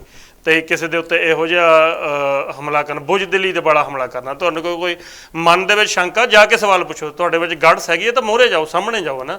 ਤੇ ਪਰ ਹੁਣ ਜਦੋਂ ਇਹ ਹੋ ਰਿਹਾ, ਤੇ ਫਿਰ ਹਜੇ ਕਿ ਈਵਨ ਕਿ ਹਜੇ ਇਹ ਕਲੀਅਰ ਨਹੀਂ ਹੋਇਆ ਕੀ ਹੋਇਆ, ਪਰ ਮੀਡੀਆ ਵੱਲੋਂ ਗੱਲ ਚੱਕ ਦਿੱਤੀ ਗਈ ਆ, ਹਾਂਜੀ ਭਗਵੰਤ ਮਾਨ ਦੇ ਉੱਤੇ ਹਮਲਾ, ਭਗਵੰਤ ਮਾਨ ਦੇ ਉੱਤੇ ਹਮਲਾ, ਪਰ ਹੋਇਆ ਇਹੋ ਜਿਹਾ ਕੁਝ ਹੈ ਨਹੀਂ। ਪਰ ਕੀ ਇਹੋ ਜਿਹੀਆਂ ਜਿਹੜੀਆਂ ਕਾਰਵਾਈਆਂ, ਉਹਦੇ ਨਾਲ ਸਿਆਸਤ ਹੋਰ ਗੰਦਲੀ ਹੋਵੇਗੀ ਜੀ, ਸਾਫ਼ ਨਹੀਂ ਹੋਵੇਗੀ? ਜੋਲ ਸਾਹਿਬ, ਸਿਆਸਤ ਜਿਹੜੀ ਹੈ ਉਹ ਵੈਸੇ ਤਾਂ ਮੈਂ ਪਹਿਲਾਂ ਵੀ ਤੁਹਾਨੂੰ ਦੱਸ ਚੁੱਕਿਆ ਕਿ ਜੋ ਅੰਦਰ ਹੈ ਬਾਹਰ ਦੇਸੀ ਨਹੀਂ ਰਿਹਾ ਹੈ। ਹਾਂਜੀ ਹਾਂਜੀ। ਜੇ ਕਿਸੇ ਨਾਲ ਅਸੀਂ ਇਹ ਗੱਲ, ਭਾਵੇਂ ਉਹ ਕਿਸੇ ਪਾਰਟੀ ਦਾ ਲੀਡਰ ਆ, ਅਸੀਂ ਵਰਕਰ ਵੀ ਆ ਜਾਂ ਵਰਕਰ ਹੈ ਨੇ, ਤਾਂ ਤੁਸੀਂ ਜੇ ਕਿਸੇ ਵਿਰੋਧੀ ਧਿਰ ਨੂੰ ਜਾਂ ਲੀਡਰ ਨੂੰ ਕੋਈ ਸਵਾਲ ਜਵਾਬ ਪੁੱਛਣੇ, ਤੁਸੀਂ ਸਾਹਮਣੇ ਜਾ ਕੇ ਪੁੱਛ ਸਕਦੇ ਹੋ। ਬੇਸ਼ੱਕ ਜਦੋਂ ਮੀਡੀਆ ਵਾਲੇ ਜਾਂਦੇ ਨੇ, ਉਹ ਲੀਡਰ ਤੁਹਾਨੂੰ ਮੂੰਹ 'ਚ ਨਹੀਂ ਪਾਵੇਗਾ। ਇਹ ਨਹੀਂ ਗੱਲ ਹੈਗਾ ਕਿ ਦੂਰੋਂ ਉਹਦੇ ਕੋਈ ਜੁੱਤੀ ਮਾਰੋ ਜਾਂ ਮੰਨ ਲਓ ਕੋਈ ਡਲਾ ਮਾਰੋ ਜਾਂ ਰੋੜਾ ਮਾਰੋ, ਨਾ। ਹਾਲਾਂਕਿ ਚੋਣ ਜ਼ਾਬਤਾ ਲਾਗੂ ਹੈ। ਹਾਂਜੀ। ਚੋਣ ਜ਼ਾਬਤੇ ਲਾਗੂ ਜਦੋਂ ਲਾਗੂ ਹੋ ਜਾਂਦਾ ਚੋਣ, ਤਾਂ ਉਸ ਮੌਕੇ ਇਹ ਗੱਲ ਹੁੰਦਾ ਕਿ ਸਾਰੇ ਜਿਨ੍ਹਾਂ ਕੋਲੇ ਲਾਇਸੈਂਸੀ ਹਥਿਆਰ ਨੇ, ਹਾਂਜੀ, ਉਹ ਜਮ੍ਹਾਂ ਕਰਾ ਲਏ ਗਏ। ਹਾਂਜੀ, ਲਾਇਸੈਂਸੀ ਹਥਿਆਰ ਜਿਹੜੇ ਕਿ ਸਾਰੇ ਜਮ੍ਹਾਂ ਹੋਏ। ਲਾਇਸੈਂਸੀ ਹਥਿਆਰ ਜਮ੍ਹਾਂ ਹੋਣ ਤੋਂ ਬਾਵਜੂਦ ਵੀ ਲੁਧਿਆਣੇ ਦੇ ਵਿੱਚ ਗੋਲੀ ਚੱਲੀ। ਹਾਂਜੀ, ਸਿਮਰਜੀਤ ਬੈਂਸ ਤੇ ਬਿਲਕੁਲ ਦਰਜ ਵੀ ਹੋਈ, ਦੱਬ ਕੇ ਲੜਾਈ ਹੋਈ, ਪਰਚਾ ਵੀ ਦਰਜ ਹੋਇਆ। ਕਿ ਉਹ ਲਾਇਸੈਂਸੀ ਹਥਿਆਰ ਜਮ੍ਹਾਂ ਹੀ ਨਹੀਂ ਸੀ ਹੋਏ, ਵੈਸੇ ਤਾਂ ਜਾਂ ਜਮ੍ਹਾਂ ਨਹੀਂ ਸੀ ਹੋਏ ਤਾਂ ਉਹ ਗੱਲ ਹੁਣ ਇਨਵੈਸਟੀਗੇਸ਼ਨ ਹੋ ਰਹੀ ਹੈ, ਇਨਕੁਆਰੀ ਹੋਵੇਗੀ, ਇਨਕੁਆਰੀਆਂ ਹੋਵੇਗੀਆਂ, ਜਾਂ ਮੰਨ ਲਓ ਸੀਪੀ ਸਾਹਿਬ ਨੇ ਵੀ ਸਾਹਮਣੇ ਆ ਕੇ ਬਿਆਨ ਜ਼ਰੂਰ ਦੇ ਦਿੱਤਾ, ਹਾਂਜੀ, ਵੀ ਉੱਥੇ ਆ ਹੋ ਰਿਹਾ ਸੀ, ਆ ਹੋ ਰਿਹਾ ਸੀ। ਹੁਣ ਵੇਖੋ ਉੱਥੇ ਕੀ ਹੋ ਰਿਹਾ ਸੀ, ਕੀ ਨਹੀਂ, ਤਾਂ ਸਾਰਾ ਕੁਝ ਇਨਵੈਸਟੀਗੇਸ਼ਨ ਤੋਂ ਬਾਅਦ ਹੀ ਪਤਾ ਲੱਗੇਗਾ। ਕਿਉਂ? ਜਾਂ ਤਾਂ ਉਹ ਲਾਇਸੈਂਸੀ ਹਥਿਆਰ ਜਮ੍ਹਾਂ ਹੀ ਨਹੀਂ ਸੀ ਹੋਏ ਹੈਗੇ। ਹਾਂਜੀ, ਪਰ ਇਹ ਤਾਂ ਸਰਕਾਰ ਦੀ ਵੀ ਜ਼ਿੰਮੇਵਾਰੀ ਬਣ ਜਾਂਦੀ ਕਿ ਕਿਹਦੇ ਕੋਲ ਹਥਿਆਰ ਹੈ, ਸਰਕਾਰ ਕੋਲ ਸਾਰੀ ਲਿਸਟ ਹੁੰਦੀ, ਪਰ ਗੱਲ ਜਮ੍ਹਾਂ ਹੋਇਆ ਹੁਣ ਤੱਕ ਨਹੀਂ। ਜੋਲ ਸਾਹਿਬ, ਗੱਲ ਤਾਂ ਇਹ ਹੈ ਵੀ ਜੇਕਰ ਅਸੀਂ ਚਾਹੀਏ ਨਾ, ਹਾਂਜੀ, ਜੇ ਸਰਕਾਰਾਂ ਚਾਹੁਣ ਤਾਂ ਹਾਂ ਠੀਕ ਹੈ, ਜਿਨ੍ਹਾਂ ਤੇ ਨਹੀਂ ਉਹਨਾਂ ਨੇ ਲਾਇਸੈਂਸੀ ਹਥਿਆਰ ਜਮ੍ਹਾਂ ਕੀਤੇ, ਜ਼ਰੂਰ ਉਹ ਵੀ ਕਾਨੂੰਨ ਦੀ ਉਲੰਘਣਾ ਕੀਤੀ ਹੈ, ਬਿਲਕੁਲ ਉਲੰਘਣਾ ਕੀਤੀ, ਤਾਂ ਜ਼ਰੂਰ ਜੋ ਵੀ ਬਣਦੀ ਕਾਰਵਾਈ ਉੱਤੇ ਹੋਣੀ ਚਾਹੀਦੀ ਹੈ। ਹਾਂਜੀ, ਪਰ ਇਹਦੇ ਵਿੱਚ ਲਾਡੀ ਜੀ ਇੱਕ ਮਸਲਾ ਹੋਰ ਵੀ ਗੰਭੀਰ ਬਣ ਜਾਂਦਾ ਵੀ ਜੇਕਰ ਗੋਲੀ ਚੱਲ ਗਈ ਆ, ਚਲੋ ਜੇਕਰ ਕਿਸੇ ਦਾ ਲਾਇਸੈਂਸੀ ਹਥਿਆਰ ਆ, ਉਸਨੇ ਜਮ੍ਹਾਂ ਵੀ ਕਰਵਾਇਆ ਹੋਇਆ, ਕਿਉਂਕਿ ਉਹਨੂੰ ਵੀ ਪਤਾ ਜੇਕਰ ਨਹੀਂ ਜਮ੍ਹਾਂ ਕਰਾਇਆ ਤੇ ਕਾਰਵਾਈ ਵੱਡੀ ਹੋ ਸਕਦੀ ਉਹਦੇ ਵਿੱਚ। ਪਰ ਜੇਕਰ ਲਾਇਸੈਂਸ ਜਮ੍ਹਾਂ ਹੋਏ ਆ ਸਾਰਿਆਂ ਦੇ, ਜਿਹੜੇ ਪੰਜਾਬ ਦੇ ਵਿੱਚ ਰਜਿਸਟਰ ਲਾਇਸੈਂਸ ਜਿਹੜੇ ਹਥਿਆਰਾਂ, ਪਰ ਜੇਕਰ ਫੇਰ ਵੀ ਗੋਲੀ ਚੱਲਦੀ, ਇਹ ਤਾਂ ਮਤਲਬ ਹੈ ਅਸਲਾ ਜਿਹੜਾ ਉਹ ਜਾਣੀ ਕਿ ਜਿਹੜਾ ਅੰਡਰ ਕਵਰ ਆ, ਉਹ ਬਹੁਤ ਪੰਜਾਬ ਦੇ ਵਿੱਚ ਇਸ ਵੇਲੇ ਘੁੰਮ ਰਿਹਾ ਜੀ। ਜੋਲ ਸਾਹਿਬ, ਵੇਖੋ ਵੱਖੋ ਵੱਖਰੀ ਪਾਰਟੀਆਂ ਵੱਲੋਂ ਇਹ ਗੱਲ ਕਿਹਾ ਜਾਂਦਾ ਕਿ ਅਸੀਂ ਪੰਜਾਬ ਨੂੰ ਬਿਲਕੁਲ ਜੀ ਆਹ ਕੁਛ ਦੇ ਦਿਆਂਗੇ, ਆਹ ਕੁਛ ਕਰ ਦਿਆਂਗੇ, ਆਹ ਕੁਛ ਕਰ ਦਿਆਂਗੇ, ਪਰ ਇਸ ਮੌਕੇ ਲੋਕਾਂ ਨੂੰ ਸਾਰਾ ਕੁਝ ਪਤਾ ਆ। ਲੋਕਾਂ ਨੂੰ ਬਿਲਕੁਲ ਕੱਲੀ ਗੱਲ ਦਾ ਪਤਾ ਹੁੰਦਾ, ਸੋਸ਼ਲ ਮੀਡੀਆ ਤੇ ਕਿਹੜਾ ਲੀਡਰ ਕਿੱਥੇ ਜਾਂਦਾ, ਕਿਹੜੇ ਕੀ ਹੋ ਰਿਹਾ ਕੀ ਨਹੀਂ ਹੋ ਰਿਹਾ ਹੈਗਾ। ਬਹੁਤ ਲੀਡਰ ਜਿਹੜਾ ਕਿ ਮੰਨ ਲਓ ਠੀਕ ਆ, ਕੈਰੀਅਰ ਜਿਨ੍ਹਾਂ ਦਾ ਬਿਲਕੁਲ ਸਾਫ਼ ਆ, ਹਾਂਜੀ, ਉਹਨਾਂ ਨੂੰ ਤਾਂ ਮੰਨ ਲਓ ਠੀਕ ਹੈ ਕਿ ਨਹੀਂ, ਬਹੁਤੇ ਥਾਵਾਂ ਤੇ ਜਾ ਕੇ ਉਹ ਮੰਨ ਲਓ ਠੀਕ ਸਿਰਫ ਬੋਲਦੇ ਇਹਨਾਂ ਨੇ ਵੀ ਹਾਂ ਠੀਕ ਹੈ ਜੀ, ਘੱਟ ਬੋਲੋ, ਜਿਹਦੇ ਨਾਲ ਕੋਈ ਉਦਾਂ ਦਾ ਮੂੰਹ ਦੇ ਵਿੱਚੋਂ ਕੋਈ ਜਵਾਨ ਥਰਥਰਾ ਨਾ ਜਾਵੇ, ਜਿਹਦੇ ਨਾਲ ਕੋਈ ਗਲਤ ਲਫ਼ਜ਼ ਨਿਕਲ ਜਾਵੇ। ਹਾਂਜੀ, ਪਰ ਹੁਣ ਜੇ ਅਸੀਂ ਲੀਡਰ ਨੂੰ ਗਾਲਾਂ ਕੱਢਣ ਲੱਗ ਪੈਣਗੇ, ਪਰ ਜੋਲ ਸਾਹਿਬ ਤੁਸੀਂ ਸੋਚੋ ਵੀ ਕਿੱਡੀ ਕੁ ਵਧੀਆ ਸੋਚ ਹੋਵੇਗੀ ਜਾਂ ਕਿੰਨਾ ਕੁ ਵਿਕਾਸ ਕਰਨਗੇ ਜੇ ਮੰਨ ਲਓ ਸਾਡੀ ਲੀਡਰ ਹੀ ਆਪਸ ਵਿੱਚ ਇੱਕ ਦੂਜੇ ਨੂੰ ਗਾਲਾਂ ਜਾਂ ਭੱਦੀ ਸ਼ਬਦਾਵਲੀ ਵਰਤੇ ਰਹੇ। ਹਾਂਜੀ ਹਾਂਜੀ, ਬਿਲਕੁਲ ਜੀ। ਇਸੇ ਤਰ੍ਹਾਂ ਜਿਹੜਾ ਕਿ ਮੈਂ ਪਹਿਲਾਂ ਸਾਧੂ ਸਿੰਘ ਧਰਮਸੋਤ ਉਹਨਾਂ ਦੀ ਗੱਲ ਕੀਤੀ ਆ, ਪਾਇਲ ਹਲਕੇ ਦੇ ਵਿੱਚ ਸੀ ਜੀ, ਜਿਹੜੇ ਮੌਜੂਦਾ ਕਾਂਗਰਸ ਦੇ MLA ਵੋਟਾਂ ਮੰਗਣ ਜਾਂਦੇ ਜੀ, ਉਮੀਦਵਾਰ ਜਿਹੜੇ ਹੁਣ ਇਸ ਵੇਲੇ ਚੱਲ ਰਹੇ ਹਨ, ਤਾਂ ਉਹ ਇੱਕ ਇਕੱਠ ਨੂੰ ਸੰਬੋਧਨ ਕਰਨ ਲੱਗਦੇ ਤਾਂ ਉੱਥੇ ਇੱਕ ਮੇਰੇ ਖਿਆਲ ਕਿਸਾਨ ਯੂਨੀਅਨ ਦਾ ਬੰਦਾ ਆ ਜਾਂਦਾ ਜੀ, ਤੇ ਉਹ ਕਹਿੰਦਾ ਜੀ ਤੁਸੀਂ ਵਾਅਦਾ ਕੀਤਾ ਸੀ ਕਿ 2500 ਰੁਪਇਆ ਪੈਨਸ਼ਨ ਦਿੱਤੀ ਜਾਊਗੀ ਜਿਹੜੇ ਬਜ਼ੁਰਗ ਆ ਪਿੰਡਾਂ ਦੇ ਵਿੱਚ, ਵੀ ਹੱਥ ਖੜਾ ਕਰਕੇ ਦੱਸ ਦਿਓ ਜੀ ਵੀ ਕਿਹਨੂੰ ਪੈਨਸ਼ਨ ਮਿਲੇ। ਤਾਂ ਇਕੱਠ ਦੇ ਵਿੱਚੋਂ ਇੱਕ ਵੀ ਬੰਦੇ ਨੇ ਹੱਥ ਨਹੀਂ ਖੜਾ ਕੀਤਾ ਜੀ ਜਿਨ੍ਹਾਂ ਨੂੰ ਪੈਨਸ਼ਨ ਮਿਲੀ ਹੋਵੇ ਉਹ। ਸੋ ਕਹਿਣ ਦਾ ਮਤਲਬ ਜੇ ਸਵਾਲ ਕਰਨ ਵਾਲਾ ਇੱਕ ਆ, ਜਿਹੜਾ ਮੂਹਰੇ ਇਕੱਠ ਬੈਠਾ, ਉਹਨਾਂ ਨੂੰ ਵੀ ਪਤਾ ਕਿ ਸਾਨੂੰ ਵਾਅਦਾ ਕੀਤਾ ਗਿਆ ਸੀ ਸਾਡੇ ਨਾਲ 2500 ਪੈਨਸ਼ਨ ਦਾ, ਸਾਨੂੰ ਪੈਨਸ਼ਨ ਨਹੀਂ ਮਿਲੀ, ਉਹ ਫਿਰ ਵੀ ਉਸ ਲੀਡਰ ਨੂੰ ਸੁਣ ਰਿਹਾ ਜੀ, ਫਿਰ ਵੀ ਉਹਨਾਂ ਦੇ ਲਾਰਿਆਂ ਦੇ ਵਿੱਚ ਆ ਰਿਹਾ। ਤੇ ਇਹ ਤੋਂ ਹੁਣ ਜਦ ਕਿ ਨੌਜਵਾਨੀ ਜਿਹੜੀ ਆ, ਜਦੋਂ ਉਹ ਸਵਾਲ ਕਰ ਰਹੀ ਹੈ ਤੇ ਉਹਨਾਂ ਦੇ ਬਿਠਾ ਨਹੀਂ ਜੀ ਤੂੰ ਬੈਠ ਜਾ, ਤੈਨੂੰ ਨਹੀਂ ਗੱਲ ਕਰਨ ਦਾ ਪਤਾ। ਪਰ ਉਹ ਜਿਹੜਾ ਮੂਹਰੇ ਬੈਠਾ, ਚਾਹੇ ਉਹਦੇ 10 ਬੰਦੇ ਸੁਣਨ ਆਇਆ, 50 ਸੁਣਨ ਆਇਆ, 200 ਸੁਣਨ ਆਇਆ, ਉਹਨਾਂ 'ਚ ਆਪਣੇ ਆਪ ਤੇ ਕੋਈ ਸੈਂਸ ਹੈ ਹੀ ਨਹੀਂ ਜੀ ਕਿ ਅਸੀਂ ਉਹ ਝੂਠੇ ਲੋਕ ਫਿਰ ਸੁਣ ਰਹੇ ਜੀ। ਜੋਲ ਸਾਹਿਬ, ਤੁਹਾਡਾ ਮੰਨਿਆ, ਹਾਂਜੀ, ਤੁਸੀਂ ਵੋਟ ਕਿੱਥੇ ਪਾਉਣੀ ਹੈ, ਇਹ ਤੁਹਾਨੂੰ ਕੋਈ ਪ੍ਰੈਸ਼ਰ ਦੇ ਕੇ ਜਾਂ ਮੰਨ ਲਓ ਕੋਈ ਤੁਸੀਂ ਆਪਣੀ ਵੋਟ ਦਾ ਗਲਤ ਇਸਤੇਮਾਲ ਕਰਨਾ ਨਹੀਂ ਕਰਨਾ, ਤੁਸੀਂ ਸੋਚਣਾ ਆ, ਠੀਕ ਹੈ। ਤੁਸੀਂ ਕੋਈ ਵੀ ਲੀਡਰ ਪਿੰਡ ਚ ਆਉਂਦਾ, ਮੈਂ ਪਹਿਲਾਂ ਵੀ ਤੁਹਾਨੂੰ ਐਗਜ਼ਾਮਪਲ ਦੇ ਕੇ ਹਟਿਆ, ਉਦਾਹਰਨ ਦੇ ਕੇ ਹਟਿਆ ਵੀ ਕੋਈ ਪਿੰਡ ਇਦਾਂ ਦਾ, ਉਹ ਮੰਨ ਲਾ ਲੀਡਰ ਜਿਹੜਾ ਮਰਜ਼ੀ ਆਉਂਦਾ, ਉਹ ਕਹਿੰਦੇ ਆਏ ਦਾ ਸਵਾਗਤ ਜ਼ਰੂਰ ਕਰਦੇ ਨੇ, ਹਾਂਜੀ, ਬਿਲਕੁਲ ਇਕੱਠ ਉਸੇ ਤਰ੍ਹਾਂ ਹੁੰਦਾ। ਉਹ ਪਹਿਲਾਂ ਪੁੱਛਦੇ ਨੇ ਵੀ ਲੀਡਰ ਨੂੰ, ਸਾਡੇ ਪਿੰਡ ਨੂੰ ਕਹਿੰਦਾ ਕੀ ਦੇ ਕੇ ਜਾਵੇਂਗਾ, ਠੀਕ ਹੈ, ਬੇਸ਼ੱਕ ਕਿਸੇ ਪਾਰਟੀ ਦਾ ਵੀ ਹੋਵੇ ਲੀਡਰ, ਉਹਨੂੰ ਕੋਈ ਡਜ਼ਨਟ ਮੈਟਰ, ਉਹਨਾਂ ਨੂੰ ਕੋਈ ਇਸ ਚੀਜ਼ ਦਾ ਤਾਂ ਮੈਟਰ ਹੀ ਨਹੀਂ ਕਿ ਮਤਲਬ ਠੀਕ ਹੈ ਜੀ ਲੀਡਰ ਕਿਹੜੀ ਪਾਰਟੀ ਦਾ ਆ। ਹਾਂਜੀ, ਸੁਣੋ ਸਭ ਦੀ, ਠੀਕ ਹੈ, ਕੋਈ ਪਤਾ ਤਾਂ ਹੈਗਾ ਸਰਕਾਰ ਨੂੰ, ਜੇਕਰ ਸਰਕਾਰ ਨੇ ਕੁਛ ਨਾ ਕੁਛ ਮੈਨੀਫੈਸਟੋ ਬਣਾ ਲਿਆ ਜਾਂ ਲਾਗੂ ਕਰਤਾ ਜਾਂ ਕੋਈ ਕਾਨੂੰਨ ਆ ਹੀ ਗਿਆ, ਉਹ ਪੂਰੇ ਪੰਜਾਬ ਲਈ ਹੋਏਗਾ, ਇੱਕ ਪਿੰਡ ਲਈ ਤਾਂ ਬਣੇਗਾ ਹੀ ਨਹੀਂ। ਹਾਂਜੀ ਬਿਲਕੁਲ ਜੀ। ਤੇ ਲਾਡੀ ਜੀ ਨਾਲ ਦੀ ਨਾਲ ਆਪਾਂ ਬੀਜੇਪੀ ਵੱਲ ਜਾਣ ਤੋਂ ਪਹਿਲਾਂ ਜੀ ਥੋੜਾ ਜਿਹਾ ਸ਼੍ਰੋਮਣੀ ਅਕਾਲੀ ਦਲ ਦੇ ਵਿੱਚ ਆ ਜਾਈਏ, ਕਿਉਂਕਿ ਹੁਣ ਬੋਲੀਆਂ ਦਾ ਵੀ ਬੜਾ ਜ਼ੋਰ ਚੱਲ ਰਿਹਾ ਨਾ, ਸੋਸ਼ਲ ਮੀਡੀਆ ਤੁਸੀਂ ਦੇਖਿਆ ਹੋਣਾ, ਬੋਲੀਆਂ ਆਮ ਆਦਮੀ ਦੇ ਪਾਰਟੀ ਦੇ ਖਿਲਾਫ ਬੀਬੀਆਂ ਬੋਲੀਆਂ ਪਾ ਰਹੀਆਂ, ਨੱਚ ਰਹੇ, ਪਤਾ ਨਹੀਂ ਐਡੀਟਿੰਗ ਕੀਤੀ ਹੋਈ ਕੀ ਹੋਇਆ ਜਾਂ ਪਹਿਲਾਂ ਵਾਲੀਆਂ ਹੀ ਆ, ਕੁਛ ਨਹੀਂ ਇਹਦੇ ਬਾਰੇ, ਜਾਣੀ ਕਿ ਆਪਾਂ ਕਨਫਰਮ ਨਹੀਂ ਕਰਦੇ ਇਹਦੇ ਬਾਰੇ, ਕੋਈ ਗੱਲ ਨਹੀਂ। ਪਰ ਹੁਣ ਜਿਵੇਂ ਕਿ ਜੀ ਕਿ ਸ਼੍ਰੋਮਣੀ ਅਕਾਲੀ ਦਲ ਤੇ ਬਸਪਾ ਗੱਠਜੋੜ ਹੋ ਜਾਂਦਾ, ਉਸ ਤੋਂ ਬਾਅਦ ਪਹਿਲੀ ਪੰਜਾਬ ਦੀ ਪਾਰਟੀ ਸੀ ਜਿਨ੍ਹਾਂ ਨੇ ਉਮੀਦਵਾਰ ਅਨਾਉਂਸ ਕਰ ਦਿੱਤੇ ਗਏ ਜੀ, ਹਲਕੇ ਦੇ ਵਿੱਚ ਲਾ ਦਿੱਤੇ ਗਏ। ਉਹਦੇ ਵਿੱਚ ਇਹ ਵੀ ਸੀ ਜੇ ਕੋਈ ਨਾਰਾਜ਼ ਹੁੰਦਾ, ਕਿਉਂਕਿ ਆਪੋ ਆਪਣੀ ਪਾਲਿਸੀ ਹੁੰਦੀ ਸਾਰੀਆਂ ਪਾਰਟੀਆਂ ਦੀ, ਅਕਾਲੀ ਦਲ ਦੀ ਪਾਲਿਸੀ ਇਹ ਸੀ ਜੇ ਕੋਈ ਇੱਕ ਲੀਡਰ ਨਾਰਾਜ਼ ਹੁੰਦਾ ਤੇ ਉਸ ਨੂੰ ਮਨਾਉਣ ਦੇ ਵਿੱਚ ਕਾਫੀ ਸਮਾਂ ਮਿਲ ਜਾਂਦਾ ਜੀ, ਇੱਧਰ ਉੱਧਰ ਕੋਈ ਨਾ ਕੋਈ ਲਾਰਾ ਲਾ ਦਿੱਤਾ ਜਾਂਦਾ। ਤੇ ਦੂਸਰੇ ਪਾਸੇ ਕਾਂਗਰਸ ਦੀ ਜਿਹੜੀ ਆ ਪਾਲਿਸੀ ਇਹ ਹੁੰਦੀ ਆ ਜੀ, ਉਮੀਦਵਾਰਾਂ ਦਾ ਐਲਾਨ ਜਿਹੜਾ ਉਹ ਲੇਟ ਤੋਂ ਲੇਟ ਕੀਤਾ ਜਾਵੇ, ਤਾਂ ਜੋ ਕਿਸੇ ਦੂਸਰੇ ਜਿਹੜਾ ਨਾਰਾਜ਼ ਲੀਡਰ ਉਹ ਕੋਈ ਪਾਰਟੀ ਛੱਡ ਕੇ ਹੋਰ ਕਿਸੇ ਜਾਣ ਦਾ ਮੌਕਾ ਨਾ ਮਿਲ ਜਾਵੇ। ਸੋ ਹਰ ਇੱਕ ਨੂੰ ਆਪੋ ਆਪਣੀ ਜਾਣੀ ਕਿ ਪਾਲਿਸੀ ਹੁੰਦੀ, ਆਪਾਂ ਕੁਝ ਨਹੀਂ ਕਹਿ ਸਕਦੇ ਇਹਦੇ ਬਾਰੇ, ਹਰ ਇੱਕ ਦੀ ਹਰੇਕ ਪਾਰਟੀ ਦੀ ਪਾਲਿਸੀ ਆ। ਬਸਪਾ ਅਕਾਲੀ ਦਲ ਦਾ ਗੱਠਜੋੜ ਜਿੱਥੇ ਹੋਇਆ ਸੀ, ਹੁਣ ਇੱਕ ਧਾਰਮਿਕ ਸੰਸਥਾ ਵੱਲੋਂ ਵੀ ਕਹਿ ਦਿੱਤਾ ਗਿਆ ਕਿ ਅਕਾਲੀ ਦਲ ਨੂੰ ਵੋਟਾਂ ਪਾਉਣੀਆਂ, ਪਰ ਜਿਹੜੇ ਸਰਵੇ ਚੱਲ ਰਿਹਾ, ਆਪਾਂ ਕਿਸੇ ਦੀ ਹਮਾਇਤ ਜਾਂ ਕਿਸੇ ਦੀ ਨਹੀਂ ਕਰਦੇ, ਪਰ ਉਹਦੇ ਵਿੱਚ ਲੱਗ ਨਹੀਂ ਰਿਹਾ ਕਿ ਅਕਾਲੀ ਦਲ ਕਿਤੇ ਨਾ ਕਿਤੇ ਪਛੜਦਾ ਫੇਰ ਜਾ ਰਿਹਾ ਜੀ। ਇਹ ਸਭ ਕੁਝ ਸਾਰੇ ਈਵਨ ਕਿ ਸਾਰੇ ਚੁਣਾਵੀ ਮਾਹੌਲ ਦੇ ਵਿੱਚ ਸਭ ਤੋਂ ਮੋਹਰਿਆਂ ਹੁੰਦਿਆਂ ਪਿੱਛੇ ਜਾ ਰਿਹਾ ਜੀ। ਤੇ ਇਹ ਕੀ ਕਾਰਨ ਇਹਦੇ ਪਿੱਛੇ ਲੱਗ ਰਿਹਾ ਜੀ? ਚਲੋ ਸਭ ਗੱਲ ਇਹ ਆ, ਅਜੇ ਤੱਕ ਵੱਖੋ ਵੱਖਰੀ ਪਾਰਟੀਆਂ ਵੱਲੋਂ ਸਰਵੇ ਕੀਤੇ ਜਾ ਰਹੇ ਹਨ, ਪਾਰਟੀਆਂ ਵੱਲੋਂ ਸਰਵੇ ਡਿਫਰੈਂਟ ਤੌਰ ਤੇ ਕਰਵਾਏ ਜਾਂਦੇ ਹਨ, ਚੈਨਲ ਡਿਫਰੈਂਟ ਤੌਰ ਤੇ ਸਰਵੇ ਕਰ ਰਹੇ ਹਨ, ਕਿਹਦੀ ਸਰਕਾਰ ਬਣੇਗੀ, ਕਿੰਨੀਆਂ ਸੀਟਾਂ ਜਿੱਤਣਗੇ, ਕਿਹੜੀਆਂ ਨਹੀਂ ਜਿੱਤਣਗੇ। ਅਕਾਲੀ ਦਲ ਬੀਜੇਪੀ ਅਲਾਇੰਸ ਤੇ ਅਕਾਲੀ ਦਲ ਬੀਜੇਪੀ ਅਲਾਇੰਸ 22 ਸਾਲ ਚੱਲਿਆ, ਬੀਜੇਪੀ ਨਾਲ ਅਲਾਇੰਸ, ਚਲੋ ਉਹਨਾਂ ਦਾ ਭਾਈਚਾਰਾ ਨਹੀਂ ਚੱਲਿਆ, ਅਕਾਲੀ ਦਲ ਬਸਪਾ ਨਾਲ ਭਾਈਚਾਰਾ ਕੀਤਾ, ਉਹਨਾਂ ਨੇ ਮੰਨ ਲਓ ਕਿੰਨੀਆਂ ਸੀਟਾਂ ਜਿੱਤਣਗੇ ਇਹ ਸਮਾਂ ਦੱਸੇਗਾ। 10 ਮਾਰਚ ਨੂੰ ਬਿਲਕੁਲ ਡਿਕਲੇਅਰ ਕਰ ਦਿੱਤਾ ਹੋ ਜਾਵੇਗਾ, ਕਿਉਂਕਿ 20 ਫਰਵਰੀ ਨੂੰ ਤਾਂ ਬਿਲਕੁਲ ਮਸ਼ੀਨਾਂ ਦੇ ਵਿੱਚ ਕਿਸਮਤਾਂ ਬੰਦ ਹੋ ਜਾਣਗੀਆਂ ਕਿ ਨਹੀਂ। ਪਰ ਮੈਂ ਜ਼ਰੂਰ ਇੱਕ ਗੱਲ ਜ਼ਰੂਰ ਤੁਹਾਨੂੰ ਪੁੱਛਾਂ, ਕਿਉਂਕਿ ਬਹੁਤ ਬੀਜੇਪੀ ਦੇ ਵਿੱਚ ਵੀ ਗੱਲ ਮੈਂ ਤੁਸੀਂ ਸਵਾਲ ਇਹ ਕੀਤਾ ਵੀ ਬੀਜੇਪੀ ਦੇ ਵਿੱਚ ਚਲੇ ਗਏ ਜਾਂ ਮੰਨ ਲਓ ਅਕਾਲੀ ਦਲ ਦੇ ਉੱਤੇ ਕੀ ਪ੍ਰਭਾਵ ਪਏਗਾ। ਹਲਕਾ ਹਰਗੋਬਿੰਦਪੁਰ ਤੋਂ ਬਲਵਿੰਦਰ ਸਿੰਘ ਲਾਡੀ ਹੁਣੀ ਪਹਿਲਾਂ ਕਾਂਗਰਸ 'ਚ ਸੀ, ਕਾਂਗਰਸ 'ਚੋਂ ਬੀਜੇਪੀ 'ਚ ਗਏ, ਬੀਜੇਪੀ 'ਚੋਂ ਵਾਪਸ ਕਾਂਗਰਸ 'ਚ ਆਏ, ਕਾਂਗਰਸ 'ਚੋਂ ਫਿਰ ਦੁਬਾਰਾ ਬੀਜੇਪੀ 'ਚ ਗਏ। ਕਿੰਨਾ ਕੁ ਆਧਾਰ ਲੋਕਾਂ 'ਚ ਰਹੇਗਾ, ਲੋਕ ਕਿੰਨੇ ਕਿ ਮੰਨ ਲਓ ਠੀਕ ਹੈ ਕਿ ਨਹੀਂ। ਬੀਜੇਪੀ ਵੀ ਟਿਕਟਾਂ ਦੀ ਅਨਾਉਂਸ ਕਰ ਚੁੱਕੀ, ਚੋਣ ਮੈਨੀਫੈਸਟੋ ਜਾਂ ਆਪਣਾ ਭਰਨ ਦਾ ਵੀ ਬਿਲਕੁਲ ਪੇਪਰ ਭਰਨ ਦਾ ਵੀ ਟਾਈਮ ਲੰਘ ਚੁੱਕਿਆ ਕਿ ਇਸ ਵਕਤ ਬੀਜੇਪੀ 'ਚ ਆ ਕੇ ਜਾਂ ਮੰਨ ਲਓ ਬੀਜੇਪੀ ਕੀ ਉਹਨਾਂ ਨੂੰ ਦੇ ਰਹੀ ਹੈ। ਗੱਲ ਤਾਂ ਸਿਰਫ ਹੈ ਕਿ ਤੁਹਾਨੂੰ ਆਪਣੀ ਕੁਰਸੀ ਤੱਕ ਦਾ ਮਤਲਬ ਹੈ, ਲੋਕਾਂ ਤੱਕ ਦਾ ਮਤਲਬ ਹੈ ਹੀ ਨਹੀਂ ਹੈਗਾ, ਠੀਕ ਹੈ ਜੀ। ਸਿਰਫ ਸਾਨੂੰ ਕੁਰਸੀ ਮਿਲਣੀ ਚਾਹੀਦੀ ਹੈ। ਜੇਕਰ ਲੋਕਾਂ ਨਾਲ ਤੁਸੀਂ ਕੁਛ ਨਾ ਕੁਛ ਕਰਨਾ, ਫਿਰ ਜ਼ਰੂਰੀ ਨਹੀਂ ਕਿ ਜਾਂ ਲੋਕਾਂ ਦੀ ਕੁਛ ਨਾ ਕੁਛ ਲੋਕਾਂ ਨੂੰ ਦੇਣਾ, ਜ਼ਰੂਰੀ ਨਹੀਂ ਕਿ ਤੁਸੀਂ ਐਮਐਲਏ ਹੋਵੋ। ਐਮਐਲਏ ਹੋਣ ਤੋਂ ਬਿਨਾਂ ਵੀ ਤੁਸੀਂ ਲੋਕਾਂ ਦੀ ਸੇਵਾ ਕਰ ਸਕਦੇ ਹੋ, ਆਪਣੇ ਹਲਕੇ ਦੇ ਵਿੱਚ ਕਰ ਸਕਦੇ ਹੋ। ਜ਼ਰੂਰੀ ਨਹੀਂ ਕਿ ਬਹੁਤ ਲੀਡਰ ਇਹ ਆ ਵੀ ਜਿਹੜੇ ਕਿ ਐਮਐਲਏ ਬਣ ਕੇ ਵੀ ਨਹੀਂ ਲੋਕਾਂ 'ਚ ਜਾਂਦੇ, ਬਹੁਤ ਇਦਾਂ ਦੇ ਵੀ ਆ ਸਮਾਜ ਸੇਵੀ ਜਿਨ੍ਹਾਂ ਕੋਲ ਕੋਈ ਐਮਐਲਏ ਵੀ ਹੈ ਨਹੀਂ, ਉਹ ਬਿਲਕੁਲ ਸਮਾਜ ਦੀ ਜਾ ਕੇ ਸੇਵਾ ਕਰਦੇ ਆ। ਉਹਨਾਂ ਨੂੰ ਸਰਕਾਰੀ ਪਾਵਰ ਦਾ ਕੋਈ ਲਾਲਚ ਵੀ ਹੈ ਨਹੀਂ, ਸਰਕਾਰੀ ਪਾਵਰ ਬਹੁਤ ਇਦਾਂ ਦੇ ਸਮਾਜ ਸੇਵੀ ਵੀ ਹੈ ਜਿਹੜੇ ਕਿ ਬਾਹਰ ਬੈਠੇ ਵੀ ਐਨਆਰਆਈ ਹੈ, ਜਿਨ੍ਹਾਂ ਦਾ ਦੁਬਈ ਦੇ ਵਿੱਚ ਜਾਂ ਅਮਰੀਕਾ ਕੈਨੇਡਾ ਦੇ ਵਿੱਚ ਵੀ ਕਾਰੋਬਾਰ ਆਪਣੇ ਉਹਨਾਂ ਦੇ ਚੱਲਦੇ, ਫਿਰ ਵੀ ਜਾ ਕੇ ਪੰਜਾਬ ਦੇ ਲੋਕਾਂ ਦੀ ਸੇਵਾ ਕਰਦੇ, ਪੰਜਾਬ ਦੇ ਲੋਕਾਂ ਦੀ ਸਾਰ ਲੈਣ। ਜ਼ਰੂਰੀ ਨਹੀਂ ਕਿ ਐਮਐਲਏ ਹੋਣਾ ਕੋਈ ਮੰਨ ਲਾ ਠੀਕ ਹੈ ਵੀ ਅਸੀਂ ਐਮਐਲਏ ਹੋਈਏ ਅਸੀਂ ਫੇਰ ਹੀ ਲੋਕਾਂ ਦੇ ਵਿੱਚ ਜਾ ਸਕਦੇ, ਫੇਰ ਹੀ ਲੋਕਾਂ ਦੀ ਸੇਵਾ ਵਿਕਾਸ ਕਰ ਸਕਦੇ। ਹਾਂਜੀ, ਤੇ ਬਿਲਕੁਲ ਲਾਡੀ ਜੀ ਜੇ ਸ਼੍ਰੋਮਣੀ ਅਕਾਲੀ ਦਲ ਦੀ ਗੱਲ ਕੀਤੀ ਹੈ, ਇਹਨਾਂ ਦੇ ਵੀ ਗੱਲ ਨਿਬੇੜਨ ਤੋਂ ਪਹਿਲਾਂ ਤਾਂ ਇੱਕ ਵਾਅਦਾ ਇਹਨਾਂ ਦਾ ਵੀ ਦਰਸ਼ਕਾਂ ਦੇ ਨਾਲ ਸਾਂਝਾ ਕਰਦੇ ਜਾਈਏ ਵੀ ਜਿੱਥੇ ਪਹਿਲਾਂ ਸੁਖਬੀਰ ਸਿੰਘ ਬਾਦਲ ਹੋਣਾ ਵੱਲੋਂ ਵਾਅਦਾ ਕੀਤਾ ਗਿਆ ਸੀ ਕਿ ਪਾਣੀ ਵਾਲੀਆਂ ਬੱਸਾਂ ਚਲਾਵਾਂਗੇ ਨਾ, ਵੀ ਪੁਲ ਉੱਚੇ ਕਰ ਦਿੱਤੇ ਜਾਣਗੇ, ਆਹ ਕਰ ਦਾਂਗੇ ਬਈ ਇੱਧਰੋਂ ਇੱਕ ਸ਼ਹਿਰ ਤੋਂ ਦੂਜੇ ਸ਼ਹਿਰ ਨੂੰ ਪਾਣੀ ਵਾਲੀ ਬੱਸ ਦੇ ਵਿੱਚ ਜਾਣਾ। ਹੁਣ ਤਰੱਕੀ ਵੀ ਹੋ ਗਈ ਥੋੜ੍ਹੀ ਜਿਹੀ, ਇਹਦੇ ਵਿੱਚ ਵੀ ਕੋਈ ਸ਼ੱਕ ਨਹੀਂ, ਹਰ ਇੱਕ ਦਿਨ ਨਵੀਂ ਤਰੱਕੀ ਹੁੰਦੀ ਆ। ਤੇ ਜਿਵੇਂ ਕਿ ਲੀਡਰਾਂ ਦੀਆਂ ਤਨਖਾਹਾਂ ਲਾ ਲਓ ਜਾਂ ਪ੍ਰਾਪਰਟੀਆਂ ਲਾ ਲਓ, ਆਪਾਂ ਦੇਖ ਸਕਦੇ ਕਿ ਥੋੜ੍ਹੇ ਸਾਲਾਂ ਦੇ ਵਿੱਚ ਕਿੰਨੀ ਜ਼ਿਆਦਾ ਤਰੱਕੀ ਹੋ ਰਹੀ ਆ। ਹੁਣ ਫਿਰ ਲੀਡਰਾਂ ਦੇ ਜਿਹੜੇ ਸੀ ਉਹ ਵਾਅਦੇ ਸੀ ਉਹ ਵੀ ਤਰੱਕੀ ਕਰ ਗਿਆ ਜੀ। ਪਹਿਲਾਂ ਤਾਂ ਪਾਣੀ ਵਾਲੀਆਂ ਬੱਸਾਂ ਚਲਾਈਆਂ ਸੀ ਪੰਜਾਬ ਦੀਆਂ ਨਹਿਰਾਂ ਦੇ ਵਿੱਚ ਸਾਰੇ ਪਾਸੇ, ਹੁਣ ਉਹਨੇ ਜੀ ਕਹਿ ਦਿੱਤਾ ਕਿ ਪੰਜਾਬ ਦੇ ਵਿੱਚ ਸਮੁੰਦਰ ਵਾਲੇ ਵੱਡੇ ਵੱਡੇ ਸ਼ਿਪ ਚੱਲਿਆ ਕਰਨਗੇ ਜੀ।